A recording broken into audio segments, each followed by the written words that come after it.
Good evening. Today is Tuesday, January 14th, 2020. This is the regular meeting of the Board of Education for Rhinebeck Central School District.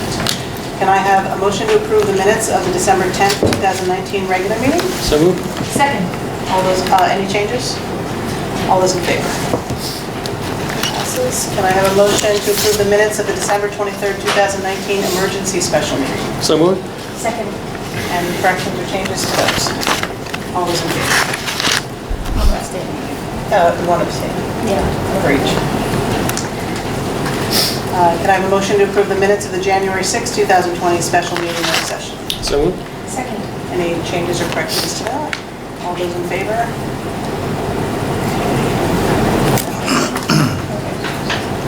We have an opportunity for public comment. Come on up. Just state your name and address for the My record. name is John Wexler. I live on Parsonage Street. I was here a couple of times, perhaps 2 years ago. As a member of the Citizens Committee, trying to come up with a project that was passed by the voters. Lots of useful parts of the project that have already been worked on. I haven't followed it at all. But I've come in for many, many years to interview students who applied to university I went to in the 60s. And I came in today. And we couldn't use the guide zones. So I'm here to ask what's happening. I mean, I've renovated a few homes over the years that I've lived in and moved out and so forth. Is there a quick, 1 minute from whomever? Take this one here. Update. This has been going on for at least 6 months. Is it going to be settled soon? Are lawyers involved? All I heard is there's a smell. You can't use the guidance office. You're correct, Mr. Wexler. That about 6 months ago, after the room was put back together, after renovations occurred during the summertime where floors were taken out, ceiling tiles, so there was a lot of renovation in that area. When they went back into the room, some of the employees in there smelled an odor. So we did have BOCES and other environmental testing services come in to test the air. They were unable to find anything of a noxious odor. There was some smell, but they couldn't identify it, and they've been trying for the past 6 months to identify what it is and have tried different things to see what the smell is, because sometimes it goes away and dissipates, and then it comes back and it's strong again. And it's like, and they've been trying to look at various things, but nobody's been able to identify exactly where the smell is, what the smell is yet to remediate it. So, at this moment, it's nothing that, it is a smell, but it's not harmful. So the office was given a choice if they wanted to relocate to other parts of the building. They could, and some have. And my understanding, there are some that are in the area, but for more than half of them, they're in other locations at their request. I don't want to belabor this, but is the smell, and I asked my grandchildren, is the smell more now than it was 6 months ago, or is the smell practically gone from when you went into it in July or August? Depends on the day. I'm not being wise about it. It depends on the day. Some days it seems to be stronger than others. Other days it seems to be virtually non-existent. We're all ripping our hair out, as well as outside companies that we brought in, and everybody's shrugging their shoulders saying we can't figure out what's going on. So there are no attorneys involved. There are no volatile organic compounds above any kind of level which would be deemed unsafe. We've had the air quality tested at least 4 different times on 4 different occasions, and we continue to work with our construction managers and with BOCES to see if they can figure out what's going on, but no one's been able to figure it out. So that's the long 1 minute response to your question. Yep. Any other public comment?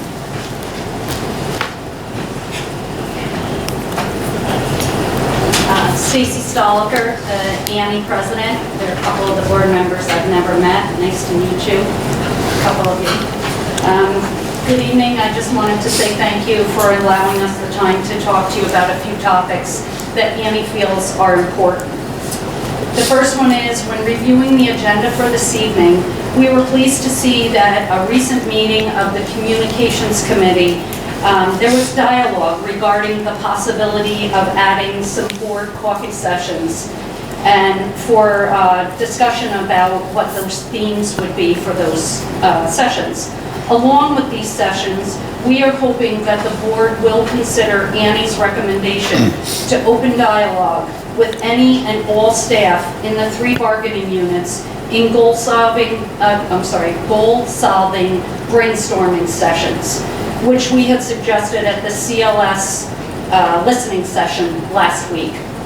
We all know that large goals quite often are broken down into smaller, more obtainable goals, which then can require less people to work on and/or research. With such a diverse group of staff across the district, we also know it is often hard to get anyone new to sign up for any type of committee. Just frequently their answer is, it's just too much of a time commitment. And we know it in our own unit just as much as the board experiences. We want to suggest that these brainstorming type sessions might be an opportunity to get more input and a variety of ideas that may not have been thought about with a smaller committee.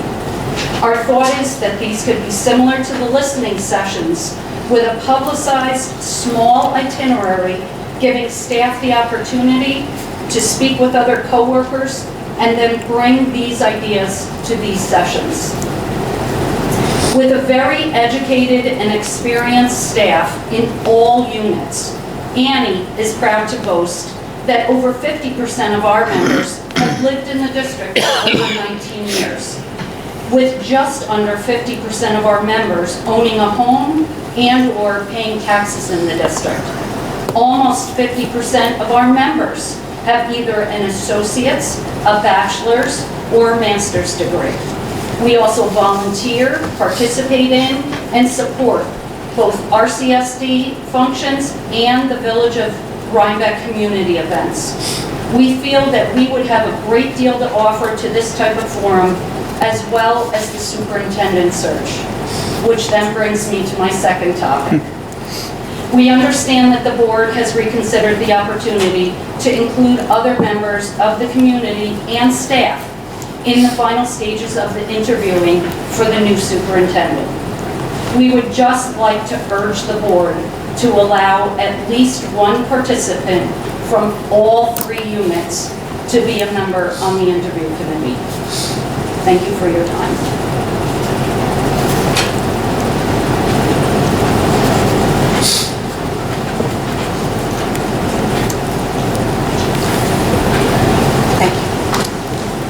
Any other public comment?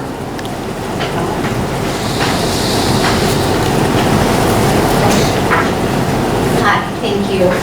My name is Rosie, for those of you that I don't know. I'm a CLS and a BMS parent. And I was one of the people who sent over the document to you guys that a number of different parents put together, with some ideas of a vision for the superintendent. So I just wanted to say thank you for taking the time to read that, and thank you for taking the time to listen to, I know Dan stuck around for the whole meeting last time, thankfully, and for hearing, taking the time to listen to him. So I really appreciate the time that you guys are taking with this and the adjustment that you're making to consider how to keep, I want to say not just parents, but staff really involved, since this is their boss. I think it's a really interesting and important idea to hear from them who they would want to have in that position. I want you guys to really hear from me loud and clear. I know other parents behind me that we appreciate how much time you guys are putting into this. This is an incredible time commitment to do the board in general, and then you're adding time on top of that to do this superintendent search. So I really see that, and I just hope you can see us as a resource to just be a bigger container of people with more ideas, opinions, and support for getting a good superintendent and who is going to be the right fit for the district. And my last little thing, and I have to run right after this, I'm sorry, I'm in the middle of a Culture Connect board meeting, but I ran over here and I'm going to run back there.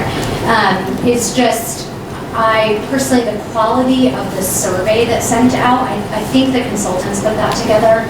And my opinion of that is that it was not a great quality of survey that essentially everything from sitting in through the meeting, everything on that survey most things ended up important or very important.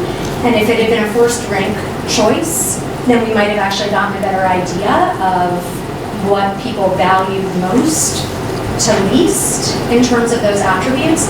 So I hope that the dialogue around the superintendent search will be more interactive and not just a survey, but just if there is a survey component, I guess I just want to suggest that something that would force more of a rank or something that would give you a sense of what people actually find to be more important to least important instead of just things that were all important. So I think that's, I look forward to whatever the future dialogue is. Thank you.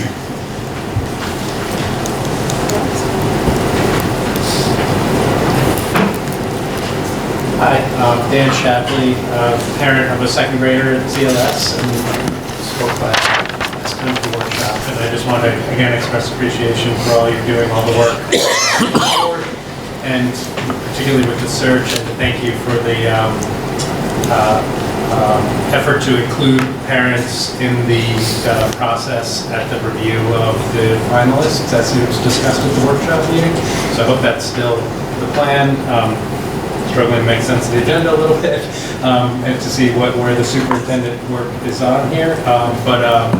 Just want to emphasize again, as I did, that I think that the more, good inclusion that really gets the input of those teachers and the parents will only lead to a better decision and help to build the community around this, not only the process, but after the process for work with the superintendent and all of you and the staff to make the school district stronger.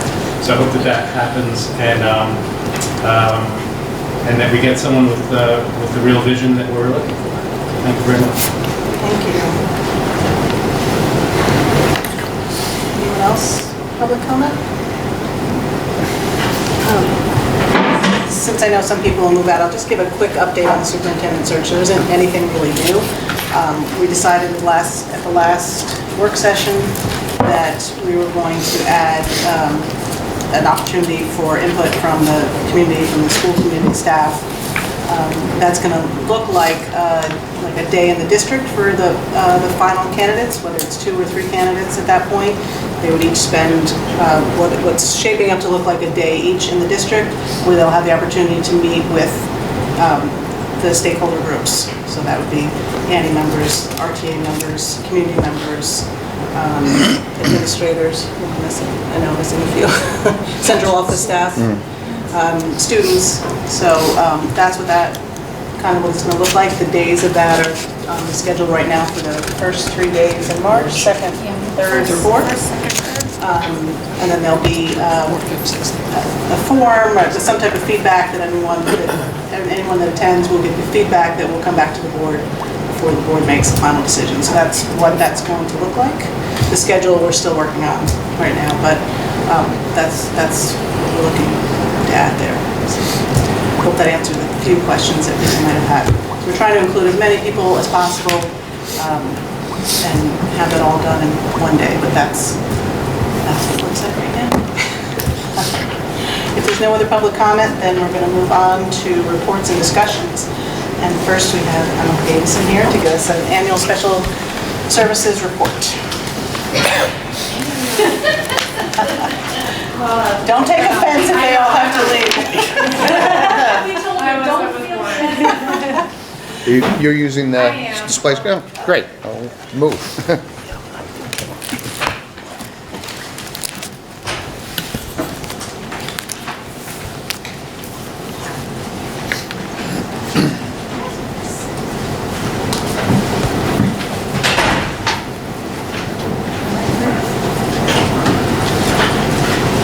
First of all, I want to say thank you for providing me with this opportunity to come and to talk.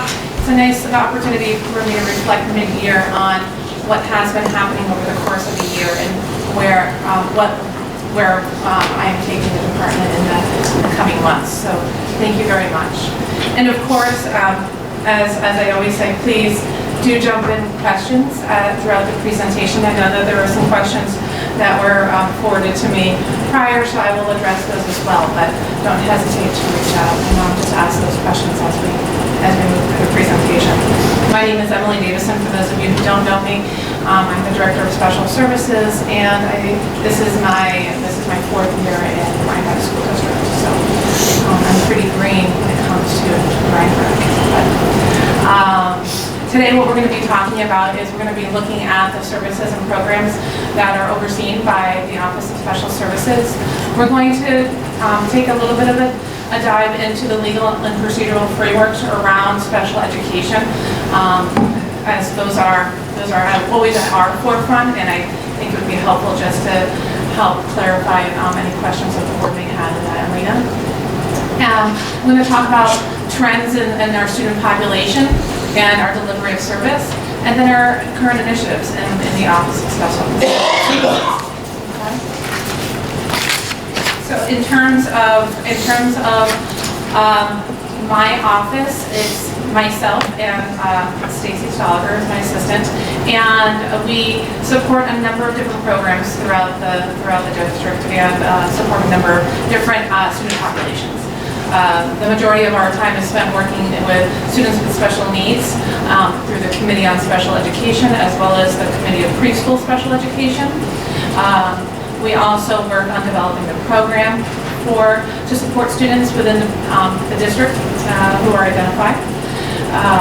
I'm also the Section 504 compliance officer for the district. We do have two building level 504 compliance officers who do facilitate the annual meetings and provide the ongoing support for students and staff. But I am the person who when they have a question, they do come to me. And I also support the faculty and staff 504s when they arise. I support the English Language Learner Program.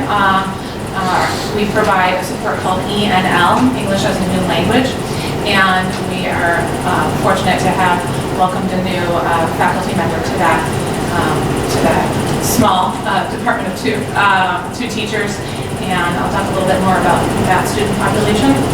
I also work on facilitating McKinney-Vento identification and support, and McKinney-Vento is and I'll talk a little bit more about this, but McKinney-Vento is a law that protects students who are in transitional housing. And so with Every Student Succeeds Act, we have been asked to take a deeper and more strategic look at supporting those students, and so that has enhanced that role in the last couple of years.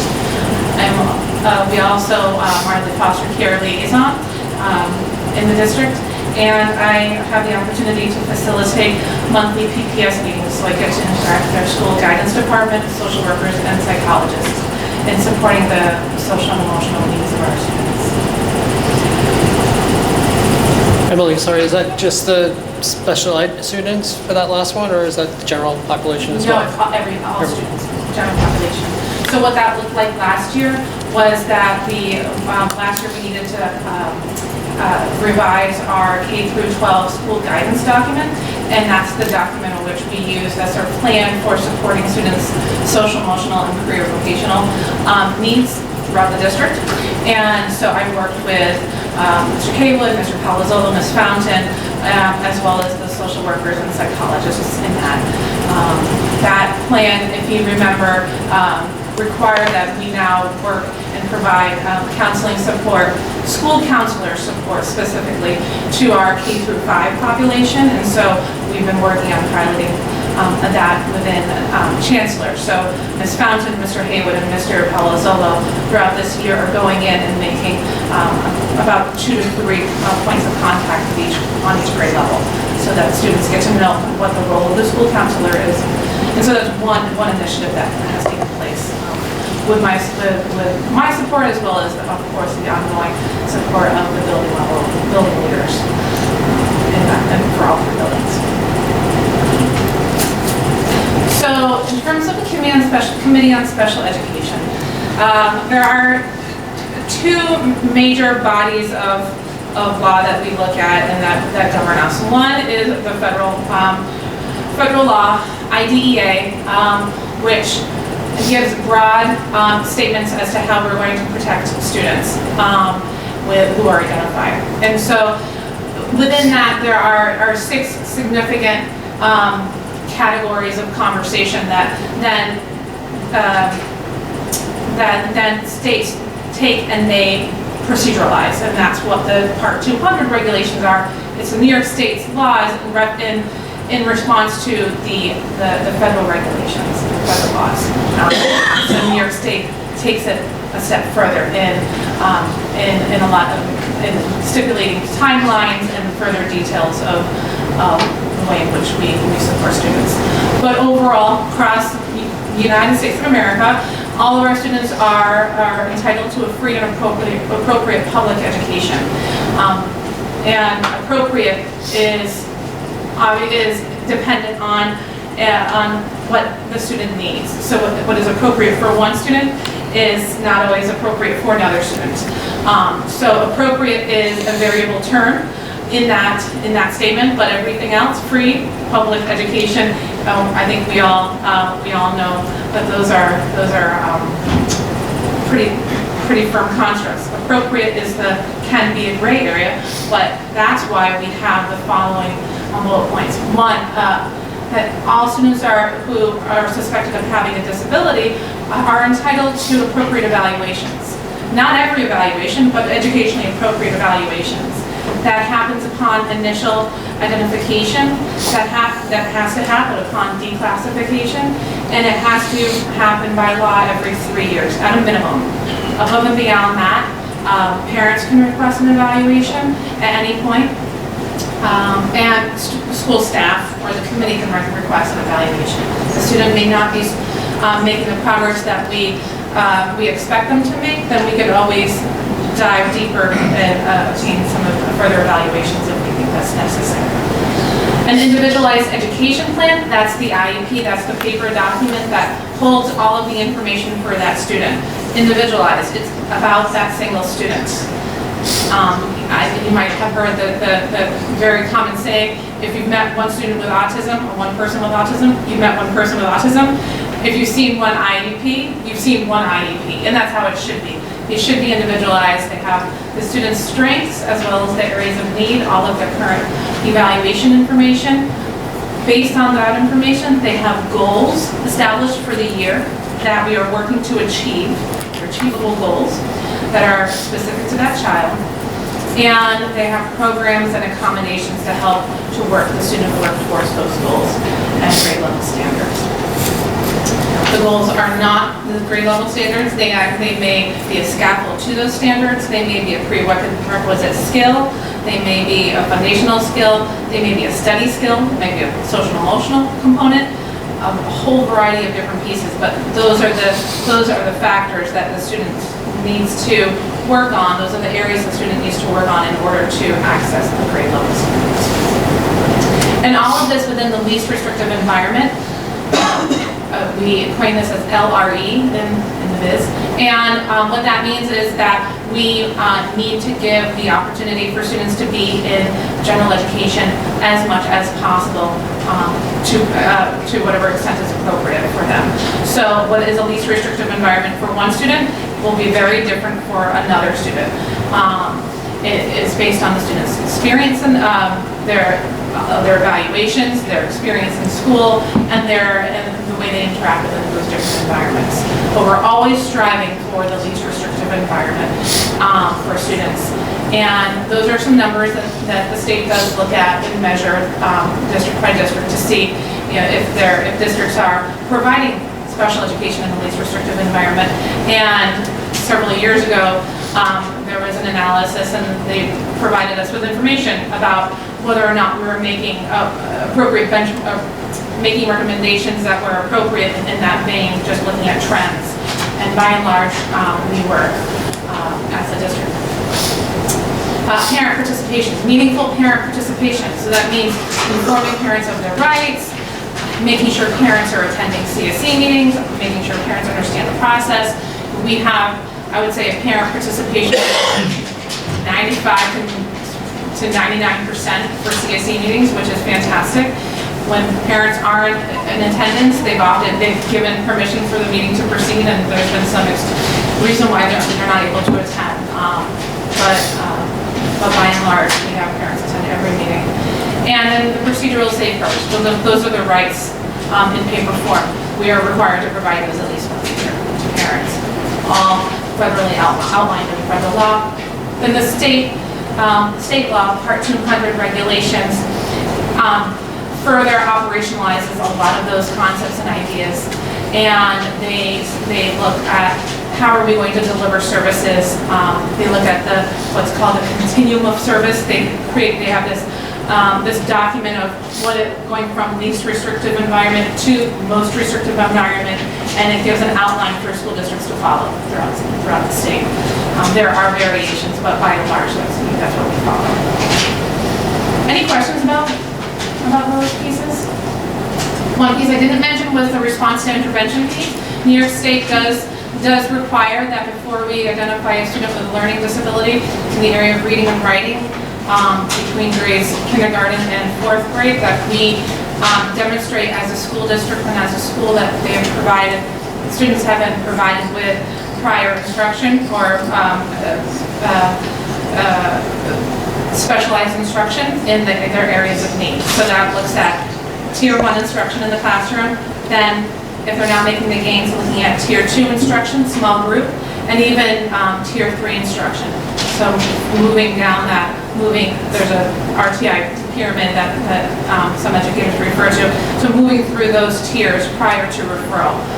Because once you make the referral and there's a student that's identified, you're transitioning from the child, the focus is on adjusting the classroom instruction to identifying that the student has a disability. And so that's a pretty significant step to take. And so we want to make sure that we as adults and we as a community of educators have done all that we can do, and New York State guides us in that process. So to further talk a little bit about the process, we would get a referral from either the school, and that's typically through the child study team at the elementary school and high school, or the RTI team at the middle school, or we can get it from a referral from a parent. And then once we have that referral, it says that there's a concern. We identify the evaluations that are needed, and then there's a further consent for the parent to sign that they agree to those evaluations. The evaluations happen, and then we have a committee meeting. The committee is made up of the parent, a representative from the school district, which is typically me, a school psychologist, a general education teacher, and a special education teacher, and then any other related service providers or administrators that would be appropriate for that particular child. So the CSE varies in its makeup depending on the student and the circumstances. If the student is found eligible, we create at that meeting the IEP. And then we put that plan into action once you approve it at the board. And then we provide the delivery of instruction, and our special educators collect data to measure the students' progress towards their IEP goals, to determine whether or not that instruction is appropriate meeting the students' needs. If it's not appropriate, they have choices of modifying the instruction that they're providing, making adjustments, using different materials, instructional materials.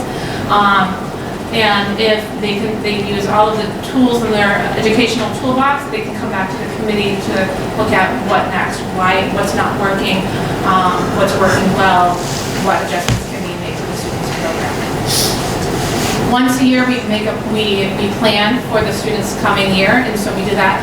We actually do that starting in February at the high school, work our way down.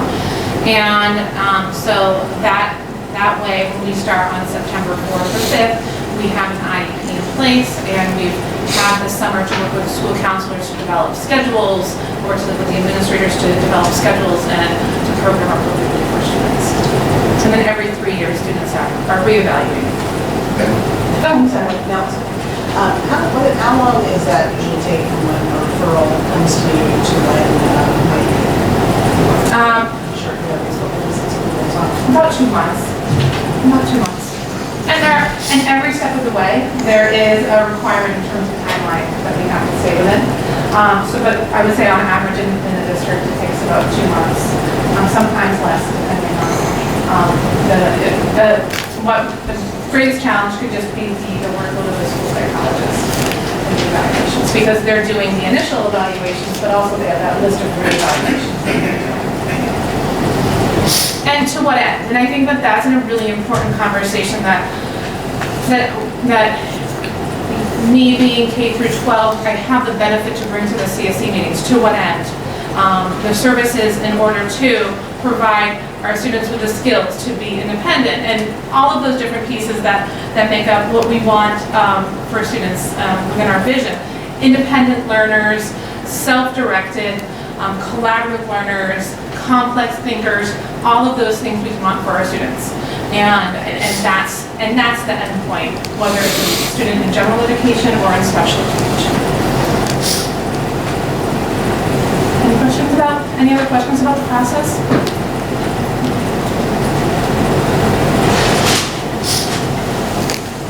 All right, so current special education enrollment.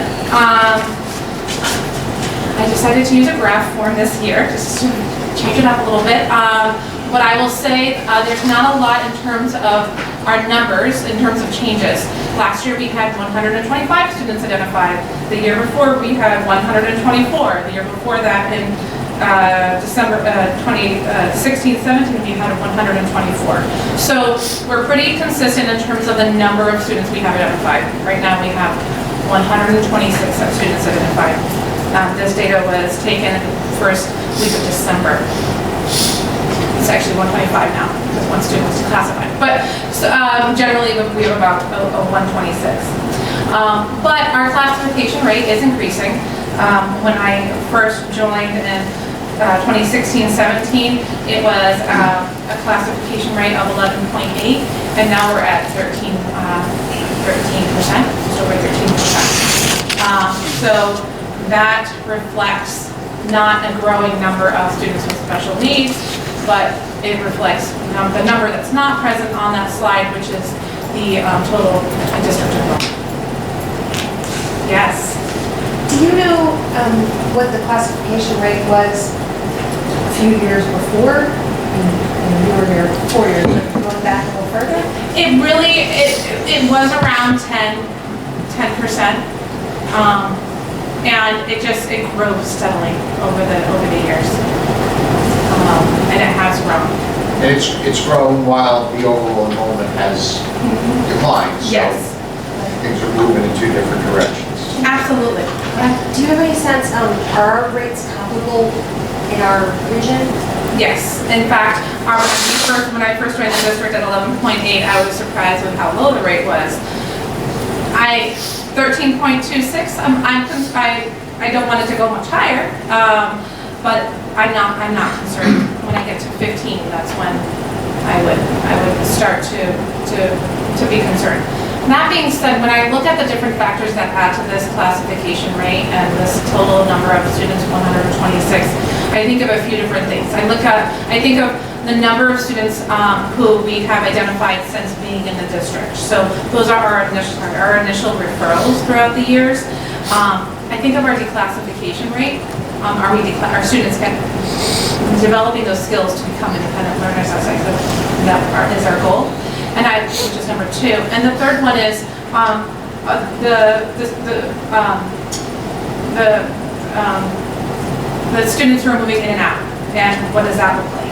And so in this year alone, we had 6 students move in and 1 student move out as of July, since between July 1st and this point.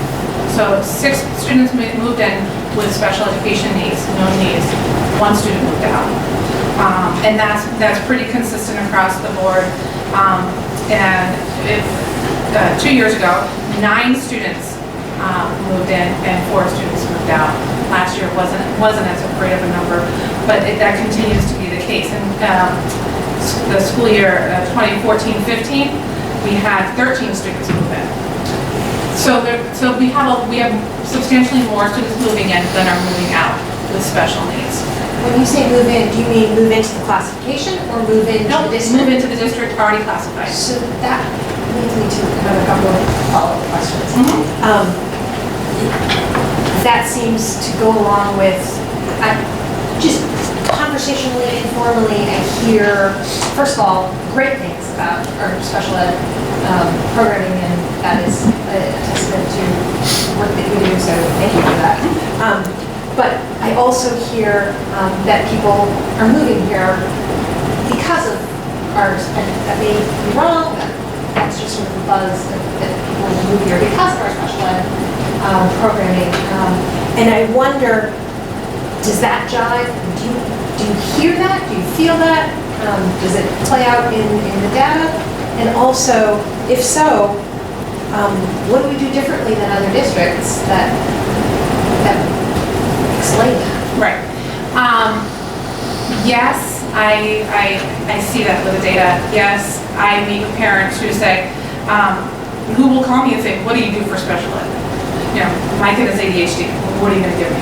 And then I step back and I say, well, that's not how this process works. If you want to register in the Rhinebeck Central School District, you must live in this district or live in this district, and you need to register, and then show me your child's information, and then I'll speak to you. But I have a lot of families, I have a lot of people who do reach out to me and want to have these speculative conversations. I'm moving up from New York City, or I'm looking at relocating, and to try to get information about where to move. And I give, one cannot make a decision based on a phone call about students with special needs. And I say that right out, and we don't have a lot of in-depth conversation at that point, but I get a lot of those phone calls. And then some of those people do register, and then there are a handful of families that I learned after the fact moved into the district because they heard about the program, but they never spoke to me. They spoke to so-and-so, a family, a community member, or another parent, or I learned after the fact. But that is a trend, and that's not, I hear that across the county and other comparable districts from my colleagues, that students are moving in with high needs and are seeking out programs. And what are we doing differently? We're a small district. I know, I attend all of the CSC meetings. I know all of the families. The psychologists know all the families, and it's extremely personalized. We're available. The psychologist can be called. I can be called, and I can't speak to what other districts do or don't do, but I do know that we value parent engagement. And to that end, we spend a lot of time engaging with parents in the process and listening to things that are going well, but also challenges, and working to solve those collaboratively with the building leaders and the teachers. Our initial rates aren't significant in terms of, we're not overly identifying students early in the program. In 2017-18, for example, I had 19 students be referred to the Committee on Special Education, and we identified half of those students, 10 of those students with special needs. Last year, we have 14 students be referred to the committee, and we ended up only identifying 8 of those. So the schools have done an excellent job of identifying student needs long before we reach the CSC, and remediate those needs by and large. And so we don't have a significant referral rate for our students who are currently in our buildings. Our declassification rate, last year we declassified 5 students. This year we've declassified 3. The year before that, in 17-18, we declassified 11. So pretty comparable to our referral rates. Yes, sir. Emily, to the question that Jacqueline raised, at least in are, without getting into any specifics, of course, would you address the exit outcomes that the program has experienced with our special education students in terms of things like graduation rate, whatnot? I remember not too very long ago, and I have no reason to believe that it has changed significantly in the last couple of years.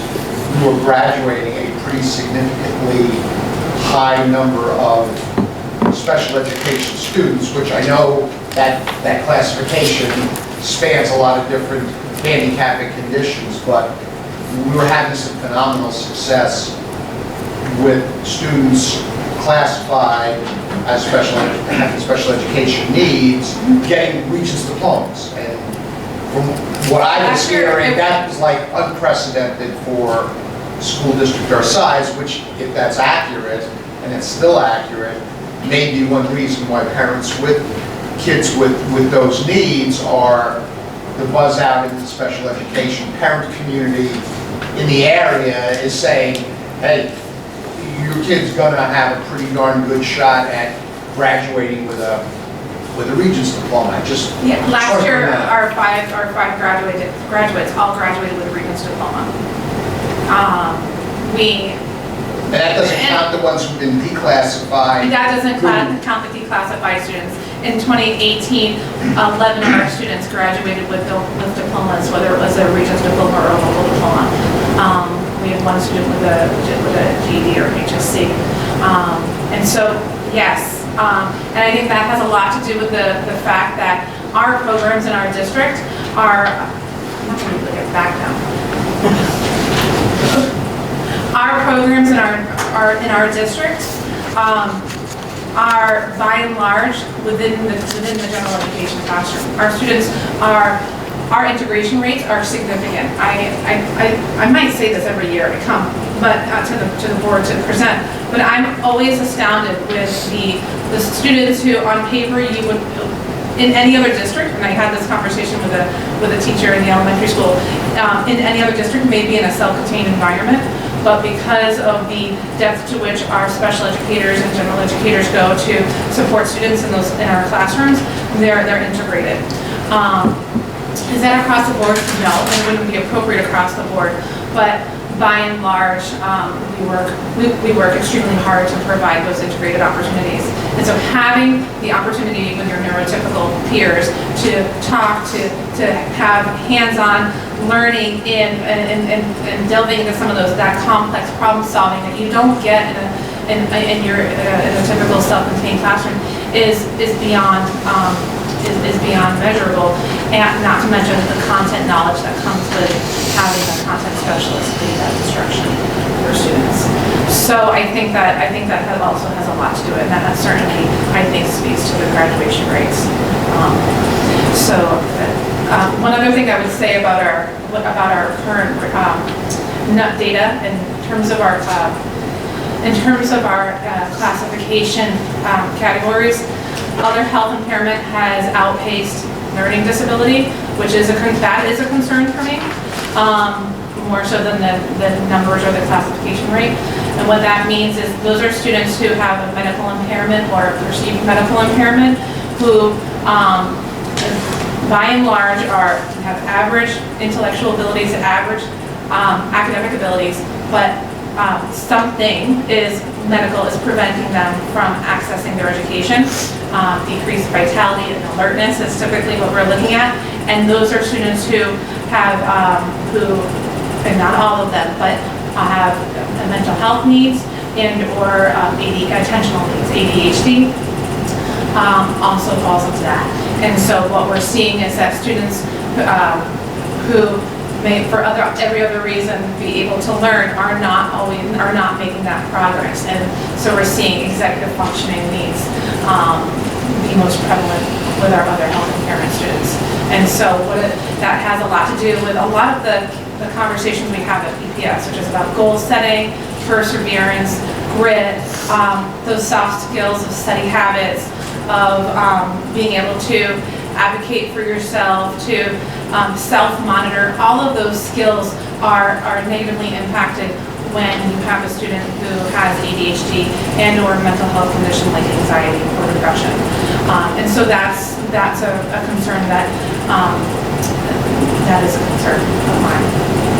That I think that we as a district recognize across the district, and we are addressing in a variety of different ways. Do we answer your question, Jack? Yes, thank you.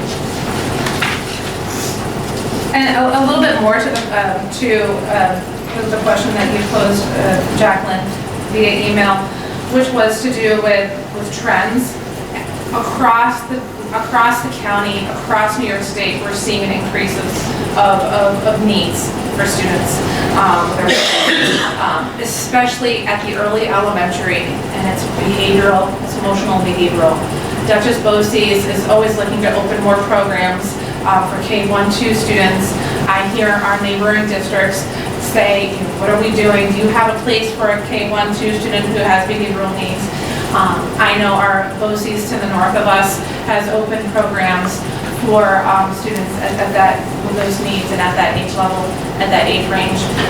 Astor at one point looked at a short-term mental health program for our younger students because of the increased need.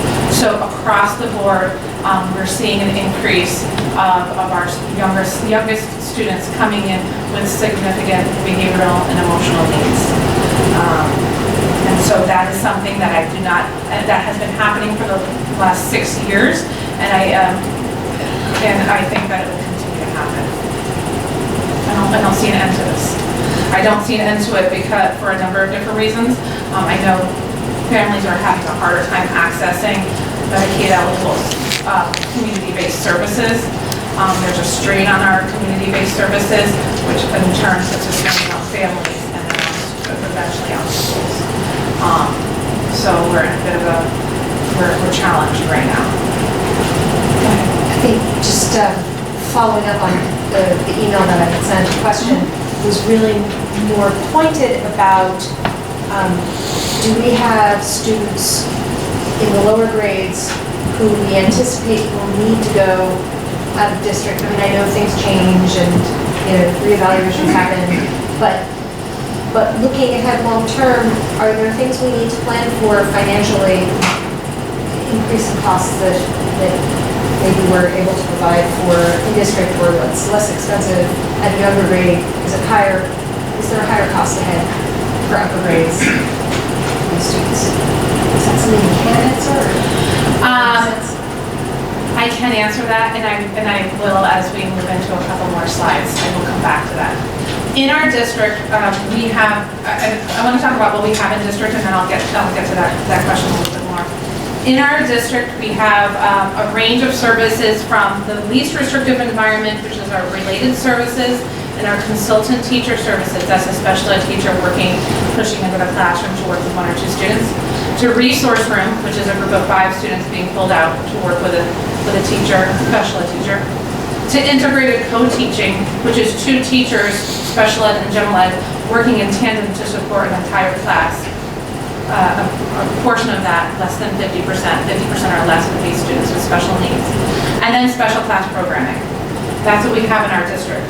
So since I started, the second year I came on, I was here in Rhinebeck. We opened a full-day self-contained classroom in our elementary school, which we're looking forward to seeing shift to our middle school next year. I've been talking with leadership to plan for that transition. Since I started, we have not made any referral out of district for any student in K through 5. So that's the last 4 years, with the exception of 1 student, but we quickly brought that student back for that self-contained classroom. So there has been any student who's out of district currently K through 5 has been out of district before I came on board, and there's a number of different factors involved in that. In our middle school, we made some programmatic shifts. We went from what was called a learning center, which was a group of 12 students with a special education teacher and a teaching assistant, to a resource room, which is on the continuum. It was an educationally appropriate and regulatory thing to do. And we've enhanced our integrated support there. And then at the high school, we've also enhanced our integrated support by providing and developing integrated co-teaching sections. We ran a section of integrated 11 English last year.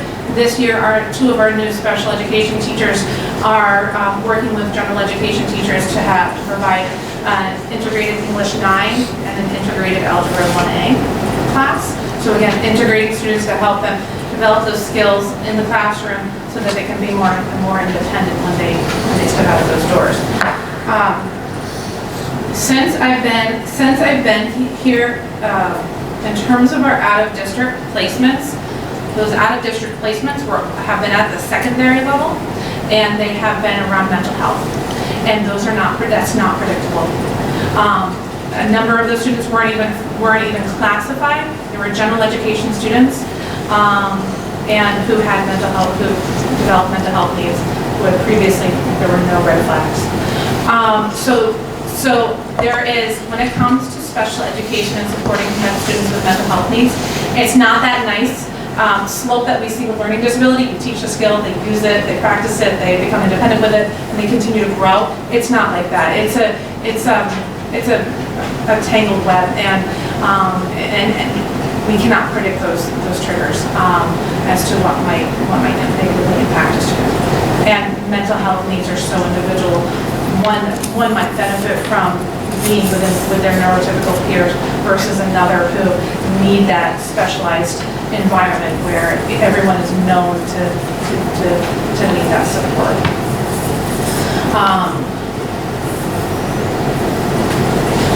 Right now we have 7 students in our day placement programs, 2 residential placements, and 5 basic placements.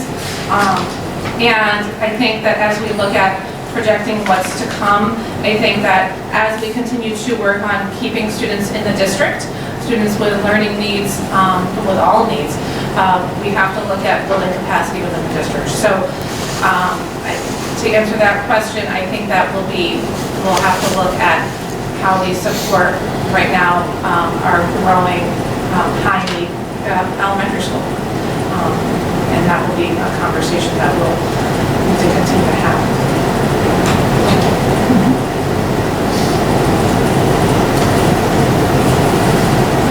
We talked about the credentials. Committee on Preschool Education, Special Education allows us a little bit more insight and a little bit more of a crystal ball, because I see kids starting as young as 2.5. And so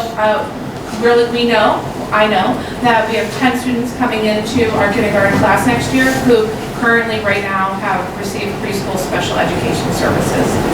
Does that mean all 10 of those will be classified when they enter kindergarten? Not necessarily, but because some of them are declassified as they enter. But we know that 10 right now have needs. Typically, it does range between, I would say, between 5 and 10. One year it was 13. But by and large, I would say it's around 8 to 10. 5 is on the lower end.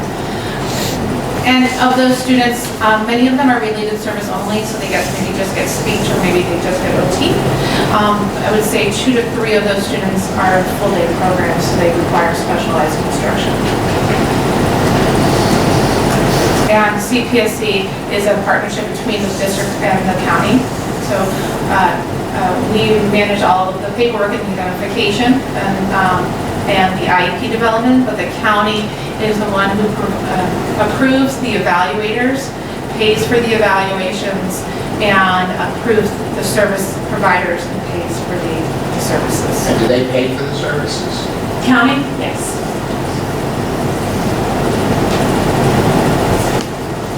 We have English language learners in our district, and so at this point we have 19 students. 4 of them are former English language learners. Those are students who have tested out that they're still eligible to receive 2 years of English language learner instruction. The number has gone down, but interestingly, our numbers of newcomers have gone up. So newcomers are students who have recently come to the United States and are entering in terms of their skill set in the English language. So that poses an interesting challenge to our teachers to in an integrated program, which is what this is. We also have had an increase. This was the first year in my career we've ever had students who have been identified as students with interrupted formal education. So those are students who have come to register in our district with having not been in school for the last 2 or 3 years. And so they require a more specialized education and English experience. And BOCES, and that's an increase across the area. BOCES actually this year had started a SIFE, it's called SIFE program for secondary students. So students can go down to BOCES for half a day to receive instruction. Our McKinney-Vento eligible students are students in transitional housing. You'll see over the last few years, it ranges between 3 and 9. What I can say about this population is that these students are students who are current, since I've been here, students who are currently Rhinebeck students, who for one reason or another are in temporary living situations, either within or outside of the district. And so they are eligible for transportation, free transportation up to 50 miles, and they're eligible to, if they are identified and they are currently living outside the district, transportation to the Rhinebeck School District, to their school, free lunch, breakfast, and other opportunities to reduce any barriers for them to be able to participate in clubs and athletics. There's a responsibility for us to make sure that they don't have any youth, who should be in pre-K programs. If they do, then it's helping the family access universal pre-K or early Head Start programs, such as ones like Astor ones. Any questions? So, there's a lot we do with all of the day-to-day runnings and supporting our students, but in addition to that, last year we were required to have parents participate in a special education parent survey.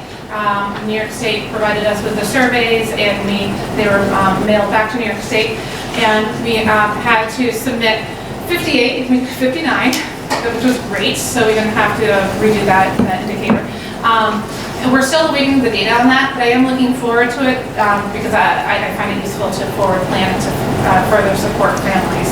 And so I expect to get that within the next month or two, and that will help me plan for next school year and further out. We have ongoing professional development opportunities that I've worked to provide for our faculty. I provided in-district special education professional development. In addition, I've worked with Pine Plains and Red Hook to develop learning communities for our ENL teachers. They had the opportunity last year to grade their end-of-year assessments, their NICES labs together. This year, they had a learning community session in the fall that went really well. They had the opportunity to share best practices. They're going, and that was hosted at CLS. At the end of this month, our ENL teachers will be going to Red Hook to have an ongoing conversation, and then later this year they'll be visiting Pine Plains, and it's an opportunity. They often are little islands in their schools, and so it's an opportunity for them all to come together. Likewise, our PPS staff at those 3 districts will be coming together this Friday. Red Hook has graciously offered to host it, and we'll be having an opportunity for school counselors and school social workers to talk about anxiety and school avoidance and refusal challenges. Our school counselors will be able to talk about the updated regulations and the implementation of that in year one. It's year one for all of us, and so all districts have approached it slightly differently, so it will be interesting to share those best practices. And our social workers will be talking about the acute mental health need and the ongoing ways in which we're supporting students and connecting students to outside resources and supporting them in districts. In addition, our PPS team in district has ongoing conversations with social worker Lynn Lyons, who came and presented to the teachers and to the parents back in November. She provided one consultation session, and we have 3 more video conferences with her to work on some of those more challenging acute cases and to problem solve together. Dr. Davenport and I are fortunate enough to have welcomed 3 fantastic faculty members to the Rhinebeck High School, and so we've had the opportunity to help them settle into their program and welcome them, and continue to support them as we've increased those special education offerings at Rhinebeck High School. And I'm always looking for new ways to engage parents in workshops, conversations, and general reach outs, and so that's an ongoing process. Any questions?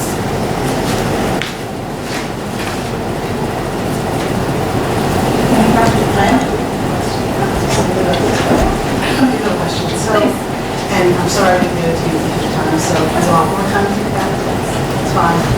So, thinking about long-range planning, which we're doing a lot of, we've been hearing from staff recently, just as you could say, about students having their needs, and the difficulty that they're in the classroom, the additional time it takes. We've been hearing a lot about, and the only way to address that is smaller classes.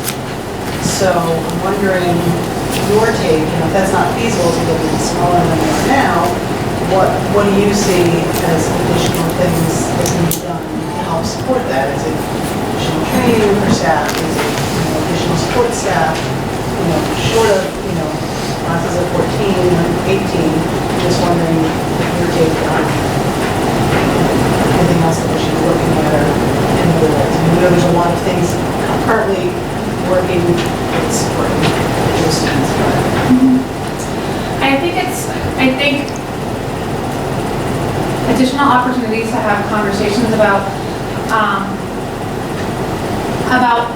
the growing needs and how that not only just changes our educational environment and what's on our walls and the tools that we have in our the seating options in our rooms, but also what does that mean for our instruction, the type of instruction we're providing, our demands on students, and knowing what we know about our students, reflecting upon our curriculum, so looking universally at all of those different pieces. So I think ongoing professional development is important.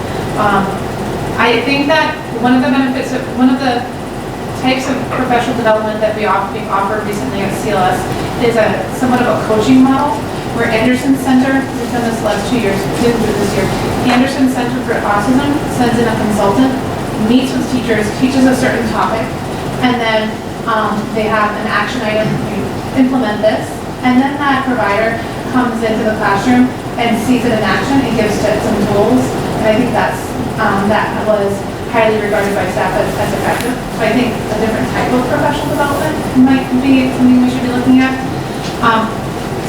I think developing an ongoing understanding of what the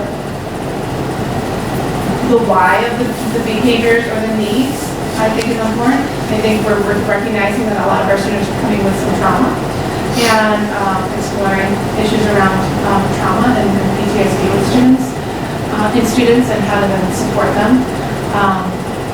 I think there's a lot of conversations we can be having that we can continue to have. We are having. I think from the world of special education, I know that as we continue to hold on to our students, we'll have to be thinking about more differentiated programs, especially at CLS, so that thinking about what does self-contained look like for a small group of students. And we have done that, but I think continuing that conversation too will be important. So I don't know if I answered it completely, but it's not a simple question. And I think that there's education for every stakeholder. I think it's not just for teachers. Certainly administrators would benefit from learning about a lot of these concepts, and we're going to these workshops and having these conversations. I think educating families, and I think that adjusting our how we approach a student and what does achievement look like, I think is an important conversation to have, and in a real way, and with all stakeholders. Any other questions? I don't want to preempt anybody's questions here, but assuming we're at the end of Emily's presentation, there are no other questions. I just wanted to alert you, I'm sure you're quite aware from having read your board agenda, your board packet, that there is an item on the agenda that's specifically connected with special education, and nobody has contacted me since the board packets went home raising a question about it, but I would hate to have Emily leave and we get to that item on the agenda and there are questions, okay? I prefer not to have her sitting here until 9:30 or 10, but if there are questions, this might be a good time to raise them, not in public session, of course, but perhaps take a brief break, go into executive session for whatever Q&A you might have for Emily regarding that particular item, then we come back into a regular session and continue with our agenda. So I don't want to have her sit here all night or send her off if there are questions. So I'm just throwing that out there.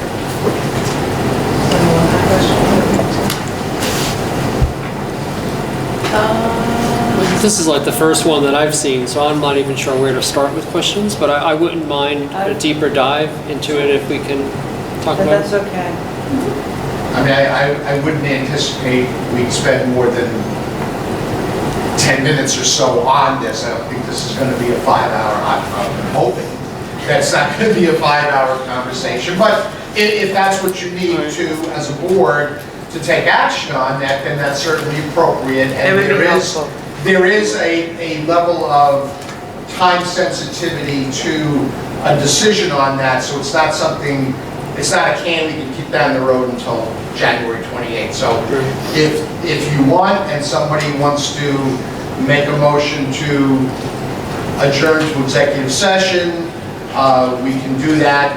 We'll have to clear the room of any members of the public, or we'll have to leave, have the conversation with Emily, get your questions answered, then we'll come back and get back to our regular agenda. But that's up to somebody up there on the board to make the motion, and there's somebody to second it and approve it. So it sounds like we have a couple questions, or one at least understand. So I'll make a motion. Can I make a motion to move into executive session to discuss the personnel matter? Second. Second. Okay. I'm sorry, we have to ask you to just step out. Do they need to vote on that? Were you here to make public comment or anything? I was just here to support what Rosie and Dan are Okay. doing, the superintendent search. I'm an interim, so I can't really work it. We appreciate you coming. I mean, it shouldn't be too long if you wanted to wait, but I understand. Next slide. Okay. Okay. Everyone say yes? Yes. Is everyone Oh, I'm yes? sorry, we vote on that. Yes, everyone. Okay. So I have a motion to return to regular session, come out of executive session. So moved. Second. All those in favor? Okay, we're back in regular session.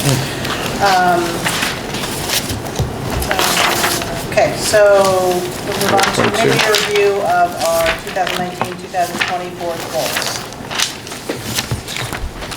Okay, your board goals are in your packet under 4.2.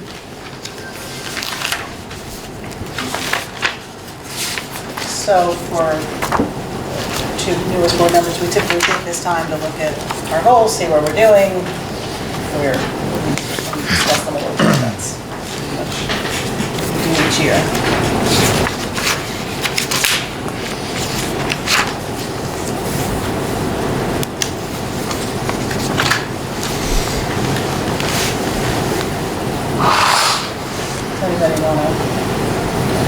of them in particular?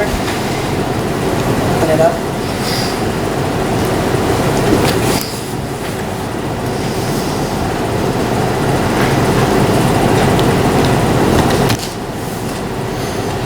I'm just saying. Well, I'll address the second one just to break the ice and get the ball rolling here. We've been working on all three of these. None of them have been completed, but it's January, okay? One of the things that was mentioned earlier, I think during Emily's presentation, relative to the second bullet, we did bring Lynn Lyons in here, and she in-serviced the entire staff, not just teachers, non-instructional staff, custodians, everybody from A to Z, as well as provided a fairly well-attended parent workshop as well. So that's something very tangible that we have done. We've started training. You're all so aware of the work that we've started this year at the high school using the Yale Ruler program. So, we've started to do some things. Obviously, is there more to do? Yeah, will this all be done in 1 year? No, the Ruler program itself is a 3-year from training the staff to training the rest of the staff to then implementing it. So that piece of it's going to be a long-term goal. But I think given the conversations we've had regarding social and emotional wellness, this is not a 1 year put a Band-Aid on it type of goal. This is going to be with us for a while. So we have done some things on that particular goal that I just mentioned.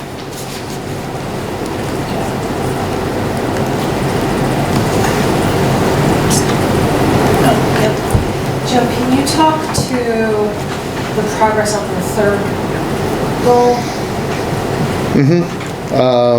Trying to recall exactly where we're at with that. We've done, I think Steve has met with the faculties in all three buildings. We had also talked back in the summer that he was recommending that we prioritize the groups that we're working on, for example, to work in year one on those teachers at the middle school, many of whom have adopted a learning management system, to work on those who have not, and to start to push that into the lower grades of the high school, because that's where the kids are going from middle school into high school. So I think that's the focus for this year, and we'll be doing some more work on that when we have our superintendent's conference day on February 14th, I think. So that'll be a big chunk of that day for those teachers. So we've started to do that. They all know that this is our goal, and they're not all throwing their arms open and saying, "Oh, this is wonderful," but I think the plan was middle school and early high school, rest of high school next, and then kind of back around to the elementary school, where the needs for a learning management system are quite different than the needs for that at the middle school and the high school. So that's the kind of the long range game plan. Question back on the second one. Recall we talked about getting training for like support staff. Yeah. Potentially, but is there anything currently in the works with that group? But that would be like the Annie group, the bus drivers, or anything like scheduled, or I know we're doing the ruler with the teachers, but what's? Well, as I said, we spent a whole day with the non-instructional staff, along with the teachers, with Lynn Lyons. So, and I will just share. I guess I'm on the record, so I can't share it off the record. But there were. Yeah. But when we first brought that up with the with the insistence that this be for all staff and not just for teachers, there was, I will just say, from various areas, there was some pushback about, well, this group of staff don't need to know this, or this group of staff don't need to know this. This group of staff, they wouldn't be able to sit there for a whole day and, listen to this and be attentive, and it won't be worth their while. There was some skepticism about some of the groups of staff, and I'll just leave it at that. And in fact, we held firm to that, and I'll give Emily a lot of credit, because she was a bulldog in terms of maintaining that everybody need to be exposed to this in service. And after the fact, I heard a lot of positive things from members of those groups, like, thank you for including us, it was great, we got a lot out of it, and people who were saying, oh no, it'll be a waste of their time. And I'm not saying every single staff member felt that way, but enough of them talked to me and to other administrators to say, oh, that was great, we learned so much. And these are all staff members who, even if they're not providing those students with instruction on a daily basis, they're interacting with them. Yeah. Even if only peripherally, they're still interacting with these kids. So it turned out to be very successful, and in retrospect, very well received. And I forget where it was mentioned recently, but somebody mentioned, maybe it was you, but not tonight, that we have 4 more, maybe it was you, 4 more video conferences with Lynn Lyons set up. So, our goal when we went into this, based on the board's discussion during the summer, was that this is for everybody. This isn't just for a select group of our staff. Yeah, go ahead. If I may. Well, if the board's okay with you. If the board's okay, Sure. I can let you know what other things we've done in that vein since. CLS, Lynn Lyons has a short 27-minute video that's really great for CLS or elementary school age students. So the entire CLS faculty watched that just last week, and they're talking with the social worker and the school administration about how to integrate that into their classrooms, into morning meetings, watching snippets of it, doing that work and having that conversation there. In the middle school, the school counselor, Ms. Fountain, is also has seen that video and is utilizing that with students on a more intimate basis in counseling. And then in the high school, Ms. Rodier, the school social worker, just spent a day going into 9th grade English classes where she had the same conversation with students, teaching them about managing anxiety. And we didn't use that video, but we used a similar video that actually Lynn Lyons showed the faculty that following day. And that was a nice continuation of a conversation that they started about neuroplasticity and the growth mindset earlier in the year. So it connected so beautifully into the growth mindset conversation. And so they're having those dialogue. So it went quickly from parents and faculty and PPS workers, staff members, to the students, and it's ongoing.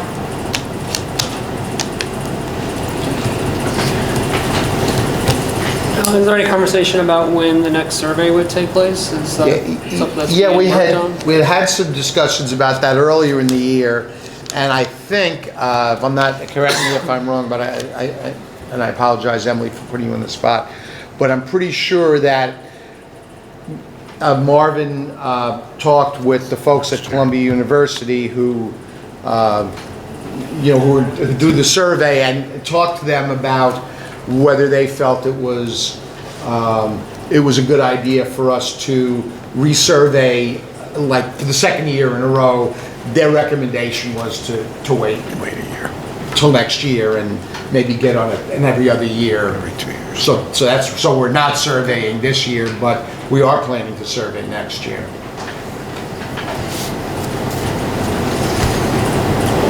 And I'll just keep it moving along here because the hour is drawing nigh. But in terms of the first bullet and the long-range planning, most of you are aware of the fact that the three board members on the Long Range Planning Committee conducted these listening sessions with groups, with staff on a volunteer basis, both in the middle school, high school, and then later that afternoon in the elementary school.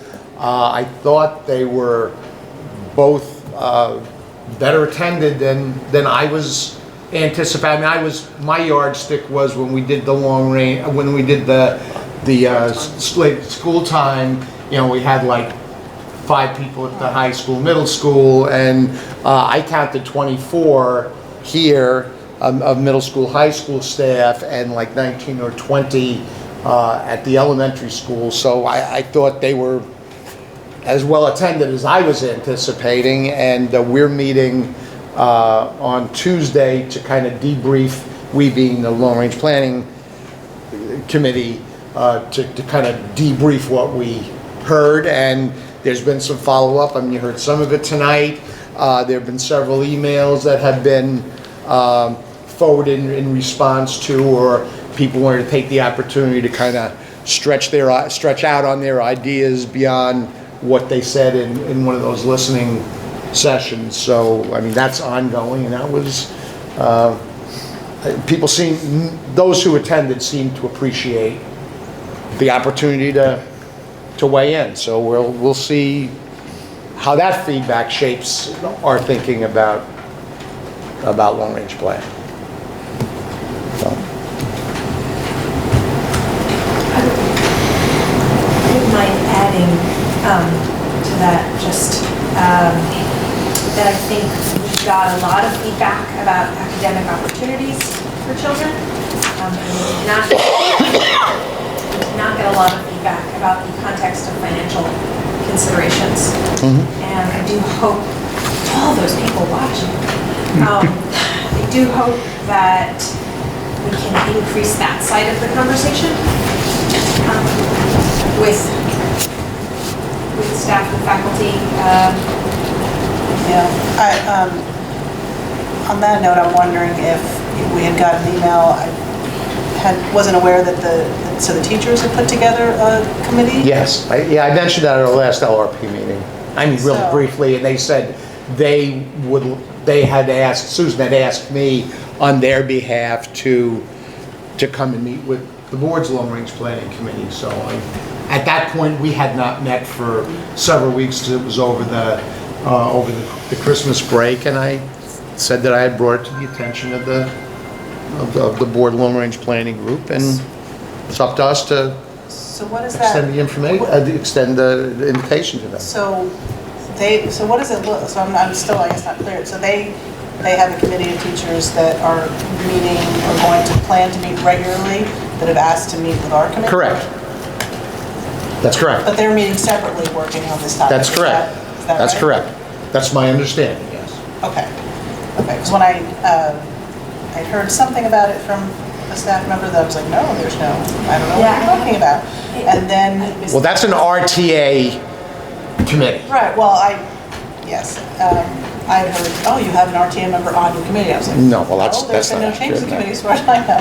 And then when I got an email from Susan that said, as you're aware, and I was like, I don't know what you're talking about, still don't know what you're talking about. So maybe that's an opportunity for that committee to work on that part of it. We've heard a lot of or to engage them when they come to meet with us, a little easier sitting down with a 4 or 5 person committee than 24 people in a room who all have a different idea about the monetary thing. And I mean, we even heard some of that at the elementary school, because they have different issues than restructuring. I mean, more than the middle school, certainly. And, we heard a lot of, in terms of the financial impact, let's just keep our staff the same way and have class sizes of 11 kids in a class. And that would be much better for kids to do that. I mean, right, we heard that. So that's the take of that group. And that was, I think, in some ways a more diverse group in terms of teachers and non-instructional staff at the elementary school. Very different. Not that there weren't non-instructs in the group at the middle school, high school, but I think the balance was a little different There's between also the two. very little high school representation. Yeah.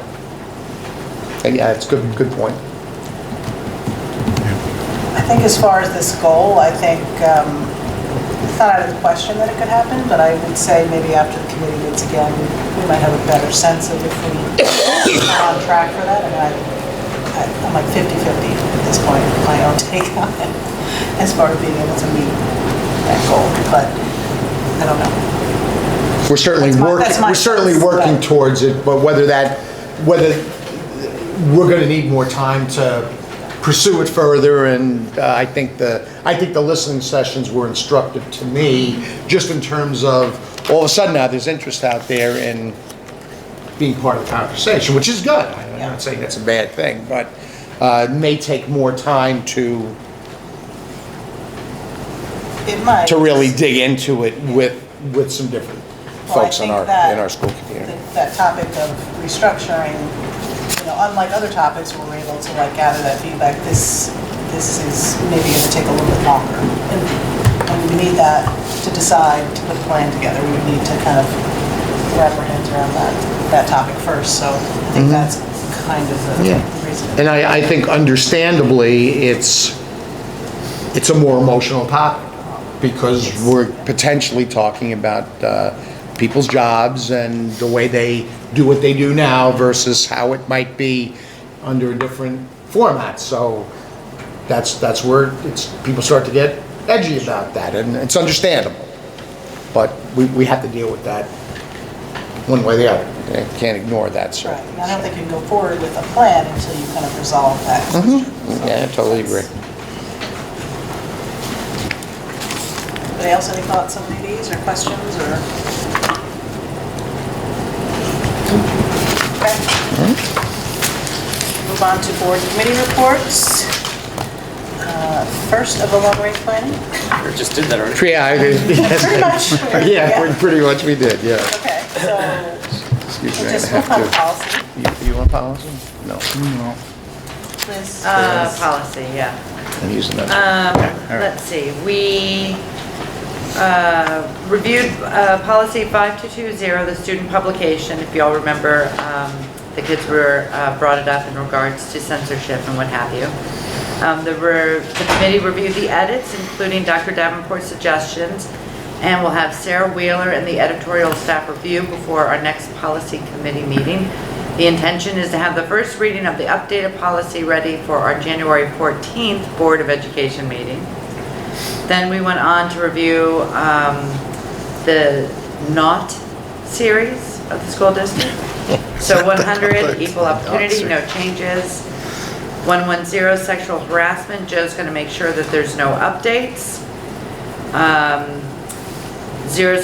001E.1, sexual harassment complaints appeal, no changes. 110-R, sexual harassment regulation, no changes. 112, bullying and harassment, no changes. 120, sexual misconduct, no changes.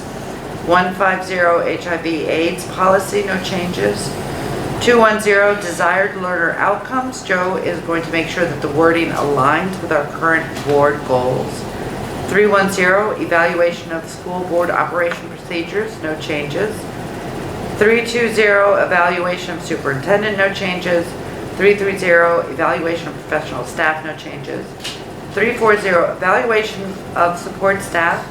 We are not currently evaluating the support staff beyond the 26-week civil service probationary period. Joe will discuss support staff evaluation with the administrators. 350, evaluation of instructional programs. Joe will research more formalized evaluations. The policy manual will reflect the dates of review by the policy committee. At our next meeting, we will revisit any outstanding policy changes reviews. Our next meeting is January 9th. Any question for policy? There's mention of the January 14th meeting, having policy ready for that. Yeah. This is, I think that's today, and Didn't have, it didn't happen due to the holiday. well, yeah, due to the holiday break, and it has, It has gone back to Ed Davenport, and he's going to be meeting with Sarah And then Wheeler and February. I the, thought it was changed. it should be on the 28th. It should be at our coming meeting. And the next meeting is February 9th, which is changed. No. About February 20th. January 9th, I'm looking at the other minutes. It's like Groundhog Day. How about February 20th? Because the next policy meeting That's was after the next January meeting. 9th. Oh, Is this or oh, December? this is the rest of the policy. Oh, this is this is Come on, I policy, guess, yeah, there this is. is policy committee number 2. Okay, policy number 2.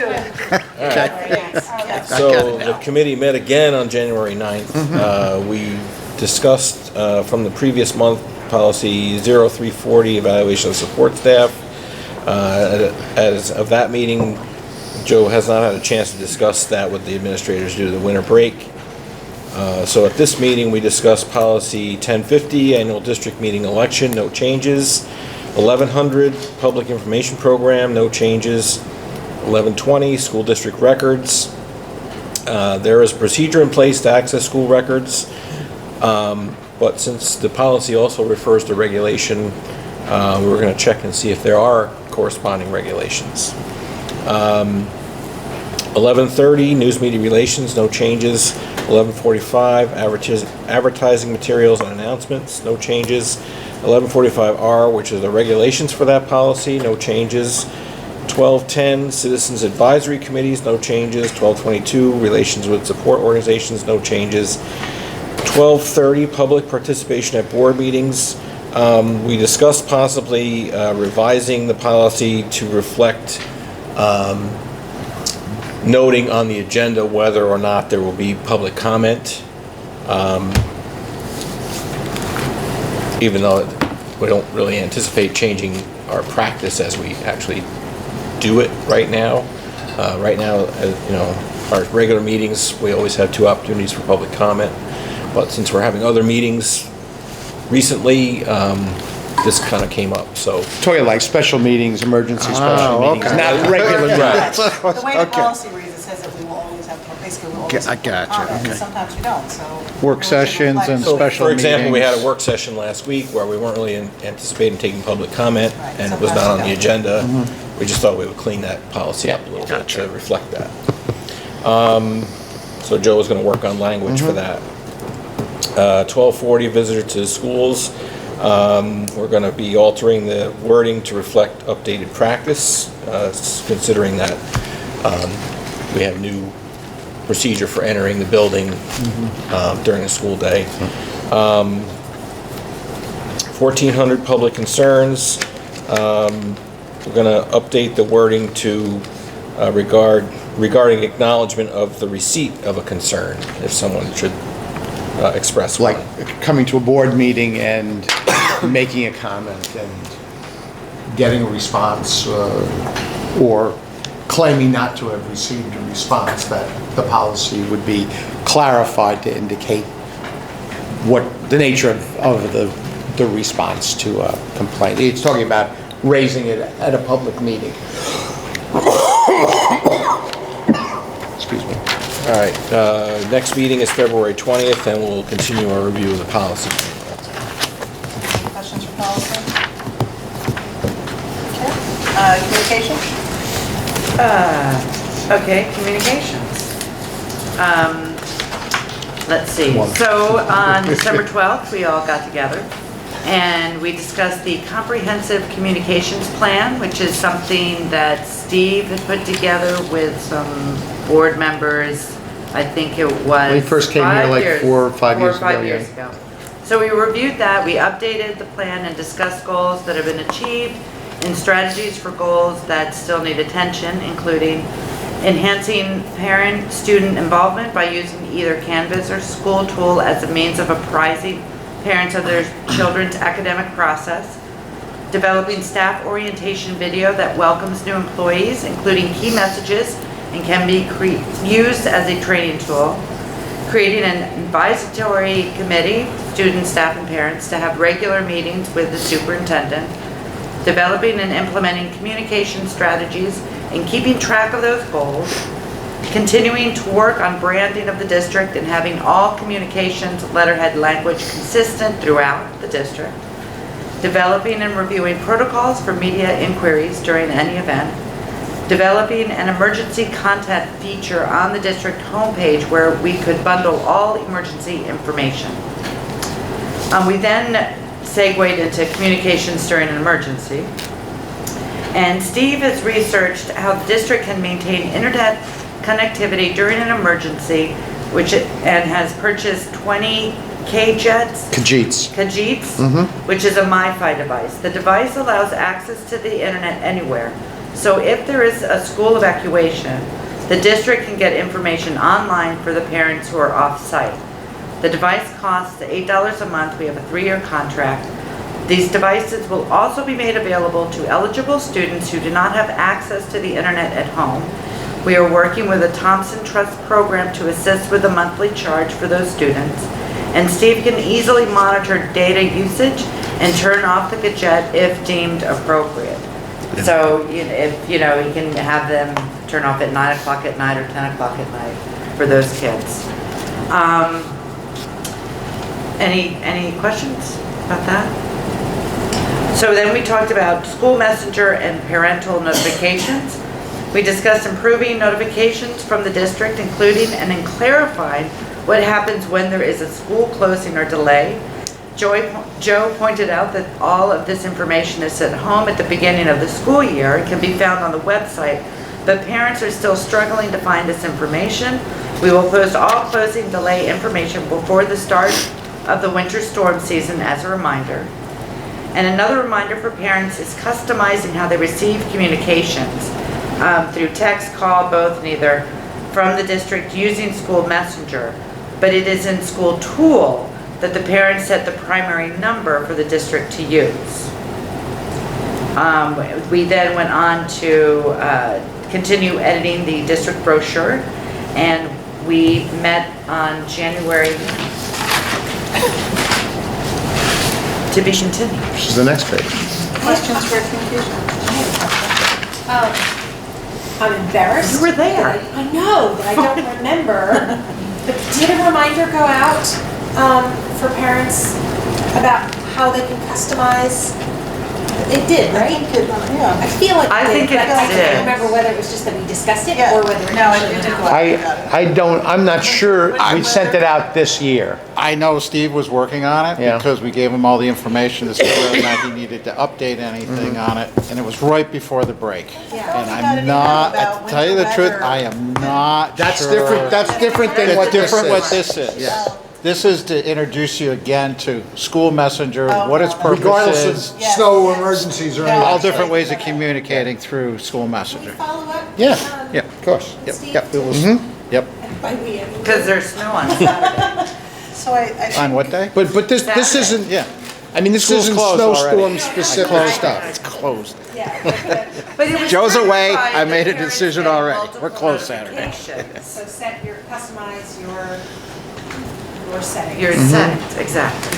So I'm assuming this was part of this conversation, but as far as parents like not knowing information, it seems like what parents struggle with, like there's schools closed or not closed, so school's delayed and they don't know, is this before thing happening? Is it delayed 2 hours? Is it off altogether? Like things like that is where So- parents seem to struggle like to figure out what's happening. So the thing I'm struggling with is, it's on the main page, it's there from fall through spring. I mean, if somebody can't find something on the main page, they're not looking at the website, period. Or they're ignoring Right it. there. Or they're looking in the menus. Wait, is it not on the, noticing it's it. on It's- the main page about yes, show choir yes. still happening? No, not Okay, individual sorry. activities. That's what I'm talking No, about. I well, think you that's what were they're talking, struggling with, like, Yeah. things that are, like, if we're delayed, like, is show That's- choir still happening? Is it happening 2 hours? that's been earlier, updated. 3 hours? That has been updated. It is still on the main page with information about when there's a delay when there's a delay, what's canceled. Okay. I mean, not specific activities, it's like all before school activities are canceled, so it covers everything. I mean, we added that after some of the chirping on Rhinebeck moms and dads, so we put it up there, and it is on the main page. That's been added. Question about do we provide lunch on a 3-hour delay? And there's been a change there, so now we're providing lunch on a 3-hour delay. that's been updated. So the thing that's been up there every year has been updated to reflect some of the questions that have come up. That's already been done. I mean, that was done like, That was kind of my question. that was done back in communications number 1. No, we did take care of that. Okay, good. I mean, I think that was. Yeah. What we haven't done is what Jacqueline brought up, which is outside of the context of emergency, weather emergencies, how do you customize your own school messenger page? So you don't want text, you don't get texts. If you want phone calls, you get phone calls. And that's something that everybody's got to set up. And that's got to go out again as a reminder to people how to do that, no matter what the season is. And when somebody first gets initiated into it, we pull out a school tool, whatever information is in there as far as their primary phone numbers, emails, but that's it. Then it's up to the individual to go in there and customize what they want. So, but one of the things though, by doing that too, is until they say they want to receive a text, they don't get text. So they have a step they have to go through, and if they don't miss it, they're not going to get a text, because remember in the old days where you get charged for text? Well, until you say it's okay to text me, it won't send it to them until the user says, yeah, send me a text. So. Communication number 2. Okay, so we met on January 9th. We started off just getting started on the next budget newsletter. And 2 things I want to point out about that. One is we were looking into, or Steve is looking into, how much extra it would cost to print and mail if we add a sheet of paper in order to make it more readable. We would not add content, we just would space it all out, make it bigger and space it out. Did you happen to find that information? Not to put you on the spot, but. Sorry. No, it was Steve, but he tasked Whitney. I already sent out asking, and for the mailing, it was only like $50 more. I think it was. It came out to be. To go to an extra 4 pages? Yeah, 'cause For the postage cost. Right. Yeah, it was only like $50 more postage. It wasn't much because it was only, I forget, the Tiny bit of weight. Yeah. And for the printer costs? Printer costs, I don't know yet. I'm waiting. But I don't think it would be tremendously. You're not going from 2 sheets printed, it's 2 sheets right now are being printed, to go to 3 sheets. It's not going to be half as much more. It won't be, because a lot of it's the initial setup, so. But we want cost to an find extra out what the 1,000? cost is before we move ahead possibly. with So, change in the anyway, plan. the goal there is to make Yep. it easier to digest and read. And then the other point is separate from the newsletter, is that this year's budget vote will have to use paper ballots because voting machines that we usually use have to be impounded for a certain period of time after the April primary vote. So those won't be free to use. So I just wanted to mention that in public. Then we talked about scheduling. We'd like to schedule at least 2 dates for coffee with the board. Topic ideas that came up were environmental sustainability initiatives and efforts in the district, updates on the capital project, and long-range planning. So after I finish reading these, if people want to add other ideas, that'd be great. And then we talked about holding a donor recognition event at the beginning of January 28th, regular board meetings, the next meeting. So in between now and then, invitations will go out. They have already gone out. They've already gone out. Yes, ma'am. Great, that was what I was making eye contact. What's that? Okay, that's fine. So cake for at least one. Okay, take for one. Yeah, cupcake. And in other news about the superintendent search process is being posted regularly on the homepage of the district website. So if people are interested in finding out what is latest, that they should look on the homepage of the district website. Steve reviewed the latest minor changes he made to the communications plan. We asked him to send an updated PDF of the district brochure so we can hopefully finalize that at our next meeting. And then a separate idea came up to share with the Health and Wellness Committee to pass along to them about possibly having a parent academy related to substance abuse in our community. And our next meeting is February 20th. Questions for communication? Not really a question for communications, but could we, I'm not sure if I'll be at all the meetings with our legislators, but could we please complain about the changes to the primary that prohibit us from using voting machines? Yeah. We can, in fact, we should talk about that when we get down a little further on the agenda.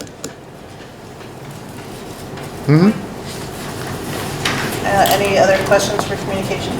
The last update on the search was 12/2019, is that? Yeah, I don't have the, I'll get the new schedule up there.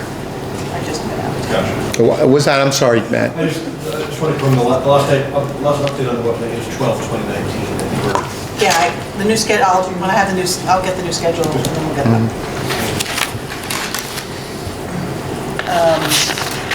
I think the coffee with the board that we've had have been great. I think it's a good idea to continue them.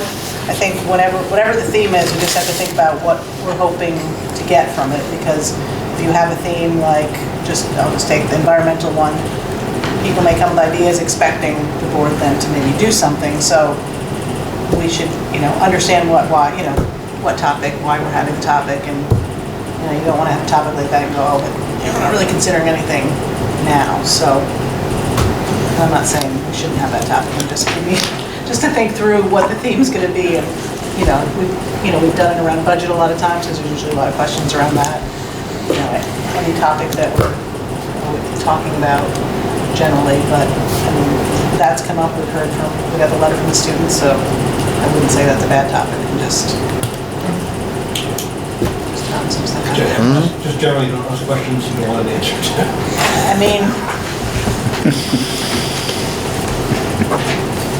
Just think through some of the topics, is all I can say. We should all think through the topics, but. Yeah, and if you have ideas, email us. You don't have to sit on this till the next board meeting, because we'll be meeting next, and we're going to try to put together at least a modified program for the rest of the year, so let us know. Is there agreement that everybody wants to have 4 copies? Yeah. Yes. Yeah. So can you start trying to line up dates suggestions? No way. Yes, of course. Of course. Yeah, we can line up dates. I think the tougher part's going to be the topics, but yeah, sure. We can decide Yeah. that closer. Yeah. No, and I appreciate you asking that question, because most of the responses we got seem to be, from your colleagues, yeah, it's a good idea, but I think realistically, even though we've held them without all 7 board members, and we typically have done one in the morning at Chancellor and in the evening here, and we need at least a critical mass. They at least need to be a couple, 3 board members at each one. I think to have a board coffee and have like 1 board member show up is not sending a real good message, so, just saying. Just saying.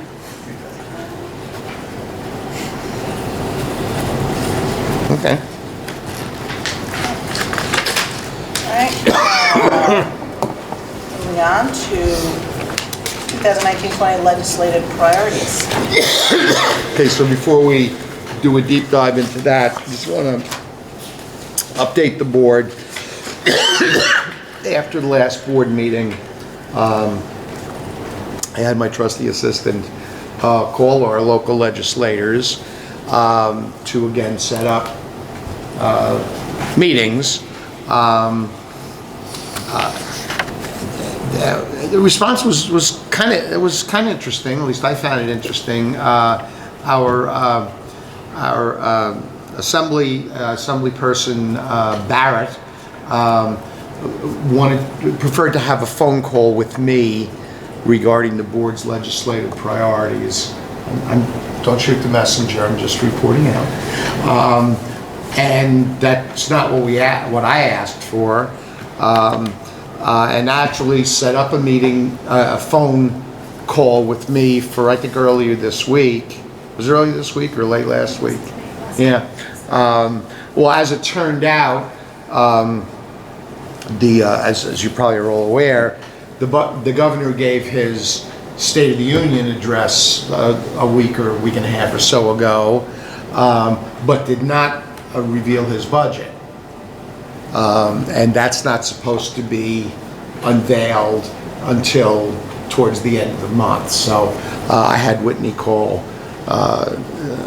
Assemblywoman Barrett's office back and said, you know what, let's not do this phone call, especially since I don't even know what the governor's budget's going to be, because I may have something to say about that once we see those numbers.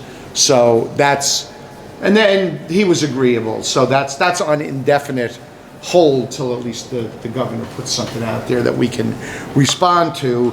But I also was a little uncomfortable having a phone conversation with her about the board's legislative priorities when we hadn't even discussed them here. So until we do, and we kind of know what we think is important for us, other than the voting machines, which Mark's already brought that up as a topic, I feel like I'm ill-prepared going into a meeting and saying, well, we don't have any legislative priorities, or we haven't discussed them yet, or whatever.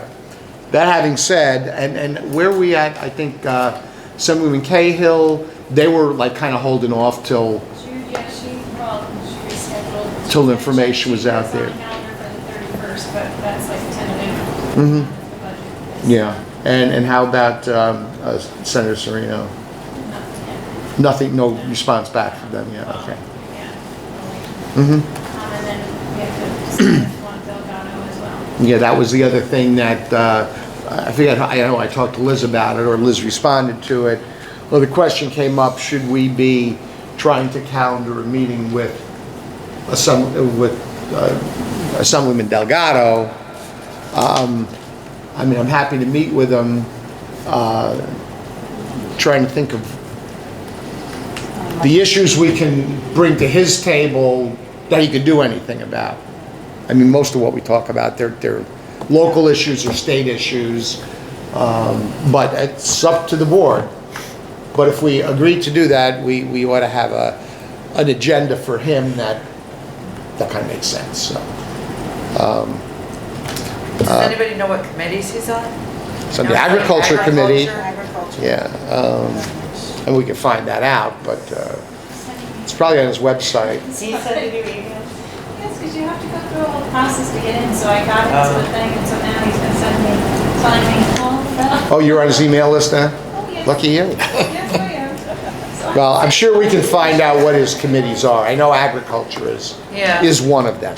Well, I think maybe health and wellness is a statewide issue. I mean, I think, Emily's, Yeah. so maybe, somewhere on a federal level, we could just plead with them, but I don't know. All right, well, I mean, it's something for us to consider. We don't have to decide tonight, but I wanted to make sure it's out there on the table for you guys to give some thought as to whether you feel any or all of these meetings are worth your time and effort. So, and to kind of follow up on that, I provided to you in your packets the 2020 advocacy agenda from the Lower Hudson Education Coalition, which is the group that we belong to for the last couple of years. That's based in Westchester, but we're part of that group. So I thought I'd give this to you just so you can see what their legislative advocacy agenda looks like, and see if we want to cherry pick any items from there that resonate with us. There may be some that would resonate with Westchester County Schools and might not really be relevant to us, but I'm guessing there are some things. So, and if you have any ideas, I mean, throw them out. I hate scheduling a conversation with a legislator and not have anything to give them in terms of what this board is interested in. Typically, in the past, we've had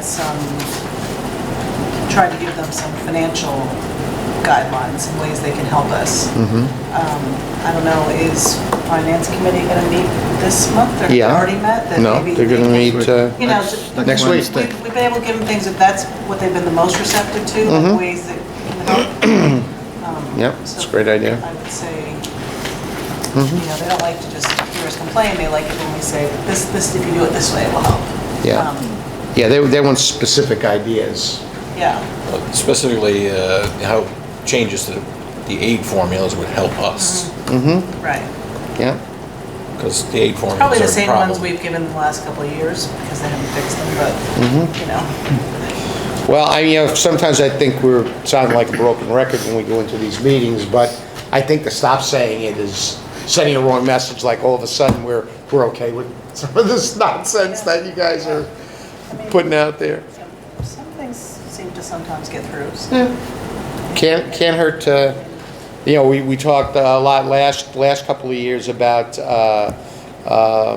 the combined wealth ratio and how that's hurting us, and that hasn't gotten any better. If anything, it's getting worse. Tax cap, you know. Well, there's an update on that, but we can talk about that once we get at some other ideas on the. Well, maybe we can, if people want to look through this list again, or, finance can come up with some things, and if there's anything else with the voting. I would make a suggestion just to put it out there, and that would be to, if you want, that would be to register our concern with the legislation about having employees have time off for voting. I know it's on there, but that's the one I was going to say. I'd I'd like to hear the rationale I from thought their that went point, how that away. affects schools. No? No. No. What they did was, after they approved this time off for voting, they also somehow, I don't know where it came from, but all of a sudden, they were doing the early voting, Yeah. which kind of seemed to take away the reason for having the time off for voting. I'm fine with early voting. I mean, if you vote a week before the regular election, people can go on a Saturday or a Sunday to vote. So I would, if I were presenting my personal view, I would say keep the early voting, get rid of this Yeah. paid time off to vote. And you don't need both of those things, I don't think. Maybe But- certain professions or their jobs might need that, but it doesn't seem to really apply. But, I mean, let us know what you guys think. There's always the absentee ballot, too. That's what I was going to you say. know. If you have 10 days of early voting or 9 days of early voting, And you can't get should any be of able that. to find time to go. Yeah. And if you Totally can't, agree. you can still do an You got the absentee ballot, right. I like their item on mental health and student safety. Yeah. We've been talking about that, pretty much nonstop here and tonight as well. I mean, that was pretty much the centerpiece of what Emily had to present tonight. The schools as polling places doesn't really seem to impact us. It does other school districts, but it's not our issue. I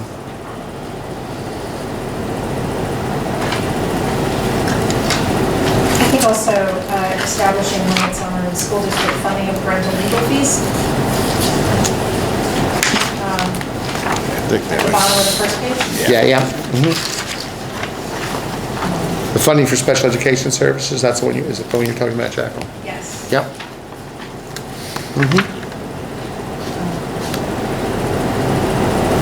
And I thought just about all of the points, the bullets under obstacles to funding public education,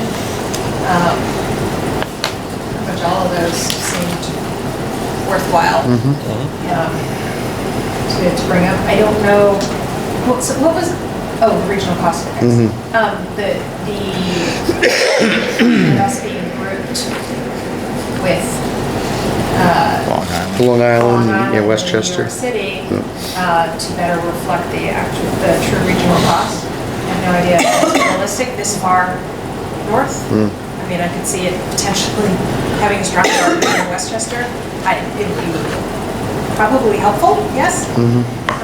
Or would it not? Well, it can in some ways. It's just a way of redistributing aid amongst the school district, so it doesn't have a huge impact.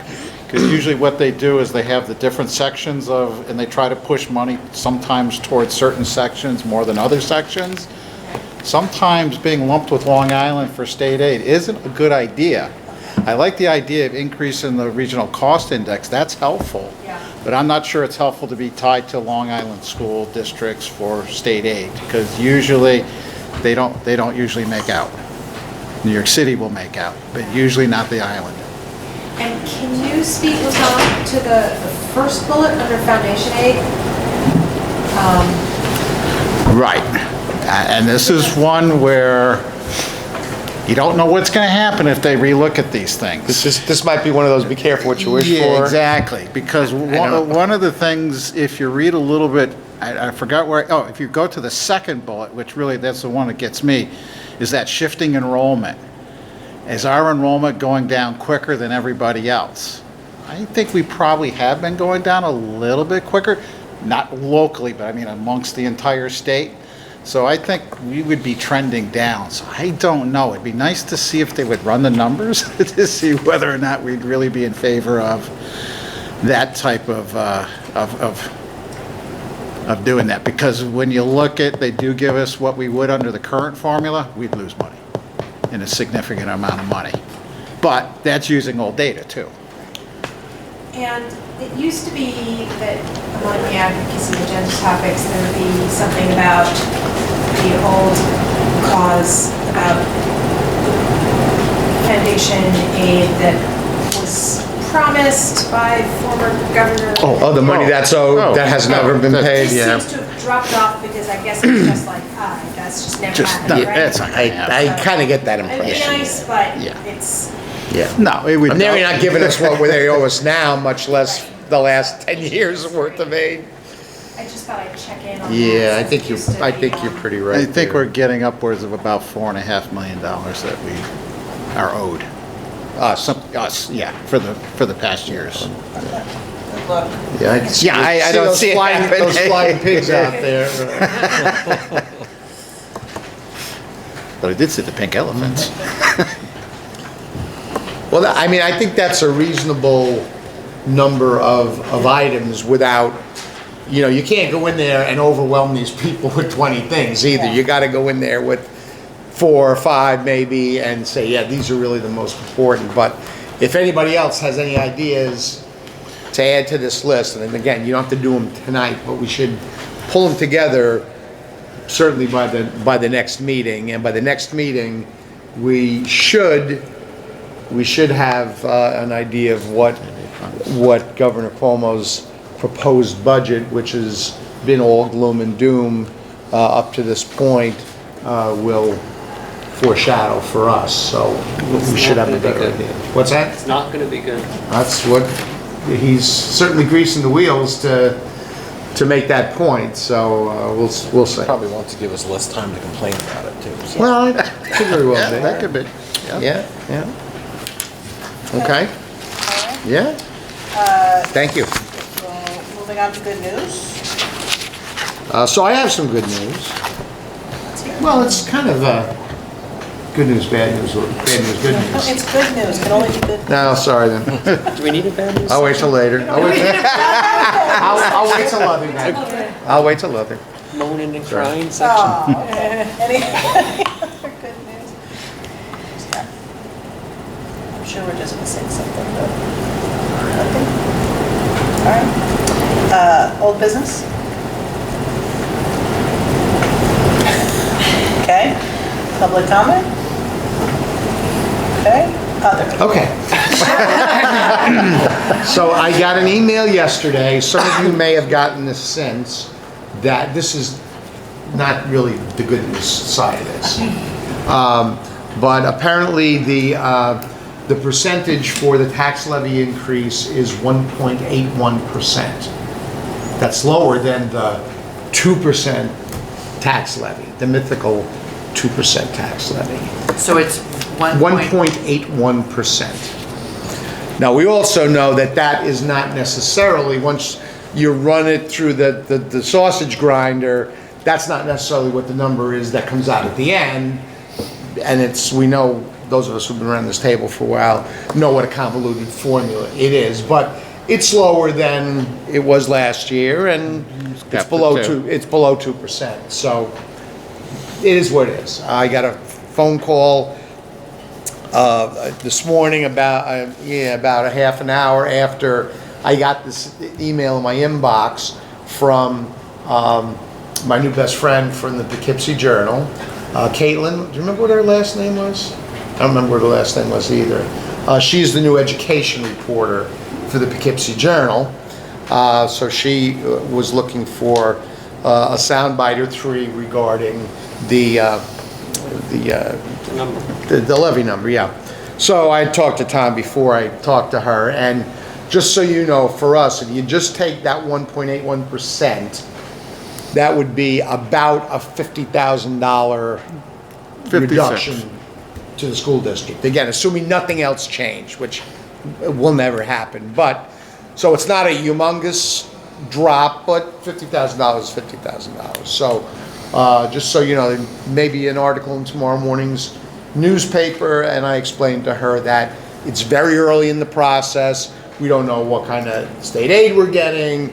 We are just starting to put together our budget figures. So out of the context, and we don't know, there are a bunch of costs we don't know. We don't know our health insurance costs. So I said like, she's looking for some sexy soundbite about, oh, this is going to be awful, this will devastate, I'm not going to say anything like that because it's totally out of context. So I told her, at least we're early in the process. Obviously, I'd rather have $50,000 more than $50,000 less, but at least we're finding out early.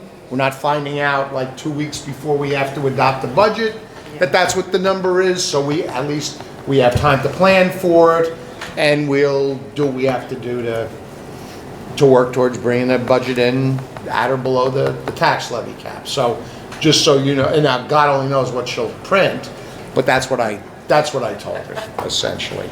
The good news is a little later on in the day, I got another email from the New York State Council of School Superintendents that apparently there has been legislation put forth some of you may remember this discussion from a couple of years ago, that would allow us to deduct BOCES capital costs from the tax levy cap. And as you know, we're right at the beginning of making some not insignificant payments toward the BOCES project. And we already talked about the BOCES project and agreed it was worthwhile for our kids, but there's a price tag attached to it. So this may actually let us deduct some of these payments going forward from our tax levy cap, which would be helpful. So that's the good news that kind of offsets the not so good. That's humongous news, because even the school districts that actually had the cash available said, we can't really do it because it's reducing the ability of our tax levy. So even if we had the cash, it's detrimental for us to do it full boat. So it now gives us another a possible thing to definitely look at. We're going to bring it up in finance. That's legislation that's being. That's what it hadn't been finalized. It was like a 60-day comment period or something. Yeah. But it's not, and it's what was it? Department of Taxation or something. It was from a different department, completely. This is not coming out of SED. Oh no! It is not coming out of the comptroller's office. It's coming from I think the Department of Taxation, which is the governor's, which has a charge in there that says that they can make modifications, and they believe this is a modification that's appropriate. So if it actually goes through and gets signed, sealed, and delivered, that could be helpful to us. That would be very helpful. So just want to let you guys know that too. And I think a couple of meetings ago, I mentioned about the stop arm cameras. Yes. Now, I haven't heard anything more about that. Supposedly, it was approved by the Dutchess County Legislature in December, but it's been crickets ever since then. So I can tell you why, because I was at a cooperative transportation meeting today, and it was brought up by the Director of Transportation of the Beacon City School District that said that right now They are looking at various stop arm camera vendors to determine which is the best vendor to go with. Because there's a lot of things in the law which are, that some of these camera companies aren't going to be able to provide exactly what our law says. Because remember, every state is basically doing this, but they're enacting their own laws. So what video system may work in one state won't work in another state. Because there's certain things that we're not, some things that can be transmitted, things that can't be transmitted. When you can take pictures, when you can't take pictures, there's a whole lot of minutia, which we're all glad that the school districts don't have anything to do with it, that the counties have taken this thing. In the end, we were told, we will probably see in the end, after everything, maybe 10% of a fine. So if you get fined $100, we'd probably see $10 of it. But it's $10 we didn't have before. Yeah, and it's a lot of administrative work that we don't have to do because the county's doing it, which is. And I think the best thing of all, I hope, people will stop passing the buses. Once this starts going and people get caught, that practice will stop. Yeah. Because that's the most I'm more important part of it. concerned You're about that absolutely right. than the $10. Yeah. So anyway, that's the update as far as we know it at this point. Okay. I have two others. Sure. So our next meeting, there will be a reporter or student to take our picture for the yearbook. So plan appropriately the picture. Let me get the hairstyle list. Just forewarning you. Yeah. In the yearbook forever. So. And the other would be for those of you whose term is up this year. It's just been our practice the last couple of years to think about if you're going to be running for re-election. If you're not, if you would consider making a public statement about that so that people know if there are seats that are going to be open, because people tend to not run if they think people are staying in their seats. So you don't have to, but it's just, we've had a year where people didn't run, and it's better to get that out there as soon as possible. So consider that and think that through. That's all I have for that. Okay. I'm sorry. It's okay. I also have two items of other. So first of all, just prior to the holidays, as you may recall, I'm the board's representative on the Thompson-Mazzarella Park Committee. And just before the holidays, the town informed all the members of the committee that they are disbanding that committee. So I don't know what the ramifications are of that, but I heard that they're appointing a chair for a new committee, but I don't really know what the story is there. A town committee? Yeah. Second, what was the second thing? Last week at the Dutchess County School Boards Association, there was a discussion about regional contract negotiations, and I've neglected to send the PowerPoint out for the board packet, but I'll send it before the next board meeting so that it's in your packets. Thanks, Mark. Did they say why they were disbanding the committee? No reason? No, Just... there was really no explanation. I have some theories on that, but I couldn't really tell you. Okay. I mean, just to piggyback on that, I was contacted by someone who's supposedly the new chair of that committee and asked that the school should be involved. So As soon as they disbanded it and you're off the committee. I don't know. Well, I know who I'd suggest be representing the school. That's what I Is it still the park committee? This person who contacted you? I think this is a new person today. No, but is it the same committee? Oh, I'm not sure. Okay, I'm just curious. I've been just playing phone tags. Yeah, okay. All right. Interesting. I had two other There's so many others today. Oh, nice to see you too. One was, I'm so glad you said about BOCES being taken out of the capital. Yeah, out of the tax levy cap, yeah. Because I knew there was one more thing on the advocacy list. I was like, there's something that's not on here that was on my mind, and it was that. So I don't know if our meetings will be in time to have any effect. I don't know if coming from somewhere in the executive branch, if the the issue. Regarding supporting that, you mean? Yeah. Supporting that idea? Yeah, Yeah, that was the other. yeah, so I'll note it. I think the question is whether or not the governor has the ability to veto this, or whether or not the department has the ability to, hey, you said we could do these things, it doesn't need to go back to you. So that would be the question, is whether or not there's veto power in the governor's office. Legislative action or. Right. My understanding, it was an action of the department, that it was subjugated to them as a part of the tax cap legislation. And we were promoting that idea as Oh, recently oh, as this past oh, yeah. year, so. So we ought to continue to lobby for that, I agree with you. And then my second thing I was going to say, before is that my term is up this year, and not reacting with conflicted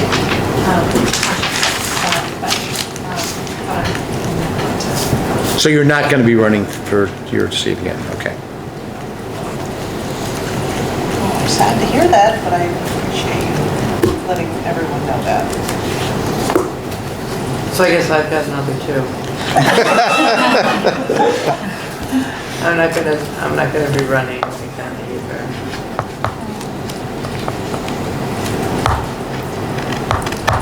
Thank you for your service, as they say, right? I mean, Thank you so much. well, okay.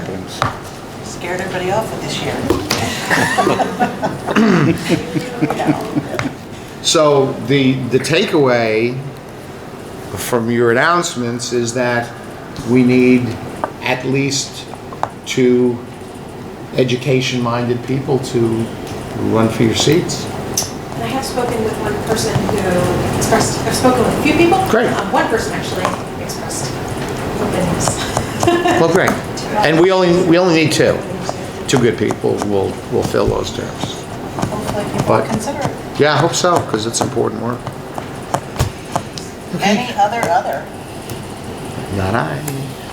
Okay. It's its own category, it's not. Okay, move on to action items. Would anyone like to remove anything from the consent agenda? Yes, I would like to remove 6.1.4. Okay. And I also had a question about one, I don't know what order it may be. I have a question about another. No, you just remove, excuse me, Jacqueline, we're talking about procedural thing. No, just, it's removed, so then we vote on the action items without that. I'm sorry. Okay, sorry. And then I had a question about another one. So should we remove it so that we can Remove it to discuss it? separately? Or should I ask my question? That's the question. Depends on your question, so give it a shot. Okay, so 6.1.2. Yeah, About the purchase report. yeah. It's the budget status report. Yeah, I had a question on the last page. Then we should remove that as well, yeah. Okay. All right, so we're moving those 2 items. Yeah, so then So- we're back to the action, So the agenda. the consent agenda Yeah, as right. amended. Right. Can I have a motion upon the recommendation of the superintendent of schools to approve the following consent items as amended? So look, Second. All those in favor? That motion passes. So I say, now go keep back. going, no, keep going through these, then we'll circle back to those other 2. Motion upon the recommendation of the superintendent of schools to approve the civil service appointment of Lisa Gilman to the position of guidance aide, computer assisted, a 200-day position with 26-week probation period effective January 2nd, 2020, at a salary of step 1, $31,924 No, prorated. we don't have to revise one. Oh, sorry, No, that's all right. It's 32,515. $2,550. so look, Second. I would just point out that this position was a 12-month position, so we rolled it back to a 200-day, which is a little bit more than a school year position. Okay. Any questions or comments? All those in favor? The motion passes. Motion upon the recommendation of the superintendent of schools to approve the appointment of Desiree Bauer. as a short-term leave replacement in the position of special education teacher at the Chancellor Livingston Elementary School, effective on or about February 8, 2020 through May 4, 2020, or thereabouts, at the pleasure of the board, with a salary of $350 per diem in accordance with the board policy 9410, instructional substitute compensation, and the non-unit salaries for 2019-20. This appointment is to fill the vacancy created by the leave of absence granted to Kelly Lynch, special education teacher at the Chancellor Livingston School. So moved. Second. Any discussion? All those in favor? That motion passes. Motion upon the recommendation of the superintendent of schools to appoint additional 2019-2020 CLIs before and after school enrichment program instructors. See attached. So moved. Second. Any discussion? All those in favor? That motion passes. Motion upon the recommendation of the superintendent of schools to approve the appointment of additional extracurricular activity advisors for the Rhinebeck High School for the 2019-2020 school year. See attached list. So moved. Second. Any discussion?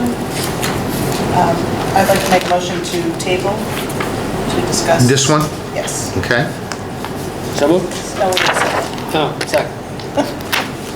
Okay, so we'll table 6.5. Motion upon the recommendation of the superintendent of schools to approve a modification of the leave request under the Family and Medical Leave Act for Megan Kraft, having commenced on October 7, 2019 through February 14, 2020, with such leave to be taken as paid medical leave through the period of disability as certified by physician in writing, and thereafter such leave to be taken as unpaid childcare leave. Such leave period now to be extended through March 27, 2020. So moved. Second. Any discussion? All those in favor? That motion passes. On the recommendation of the superintendent of schools to approve the following resolution. Resolved that the Board of Education does hereby authorize an appeal of the impartial hearing officer's December 26, 2019 decision in impartial hearing reporting system case number 524371. So moved. Second. Any discussion? All those in favor? That motion passes. Okay, so as we swing back, I would ask if any of those three items that were tabled require executive session discussion. I figured as much. This is rhetorical. So let's discuss the one that doesn't need executive session discussion, a la the question you had, Jacqueline, about the, and then we can take care of that, then we can go into executive session. Got it. So my question was about. I'm sorry. 6.1.2.1. And I just want to know the budget adjustment under teaching programs for handicapped children, increase of $171,904. Could you explain Okay, that? yeah, certainly can. So if you look at the top, it says budget adjustments up at the top. So a lot of times throughout the year, we do budget adjustments going from one account to another.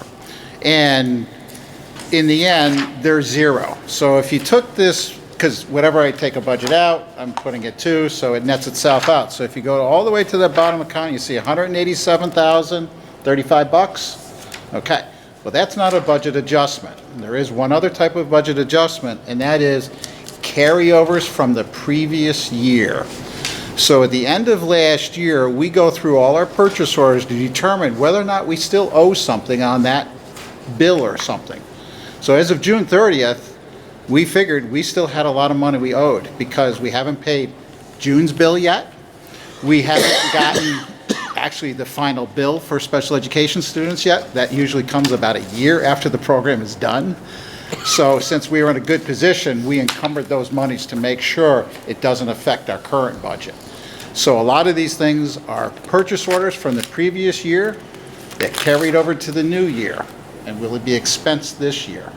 So this happens quite a bit, and this is one area typically in the program for handicapped children is usually by far the largest amount, and it's typically due to all our students who are out in private placements that a lot of times we have not paid June yet, and we are still anticipating a rate adjustment for two things: the tuition, but also there's another big piece and that's the residential piece.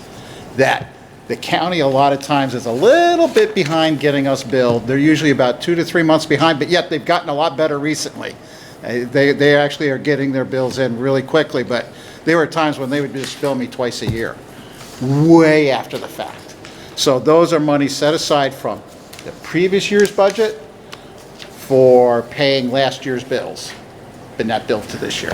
And that doesn't go into encumbrances? It's, Oh, yeah, it went into encumbrance too. So when it carried over, it put $171,000 in the budget, and it put $171,000 in encumbrances. And so it's a wash.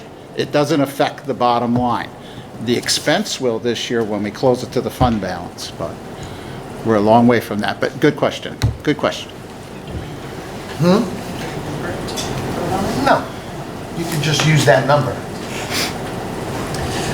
Any other questions on this one? I'm good on that, thank you. Okay. So yeah, call the question on um, 6.1.2. So upon the recommendation of the superintendent of schools, to approve the treasurer's report, general fund, November 2019, extra classroom fund, November 2019. So moved. Second. All those in favor? Okay. Can I have a motion to move into executive session to discuss the employment of a particular person? So moved. Second. All those in favor? Okay. Thanks, Emily. Good night, everyone. Thanks for staying, Emily. Thanks for your report, too.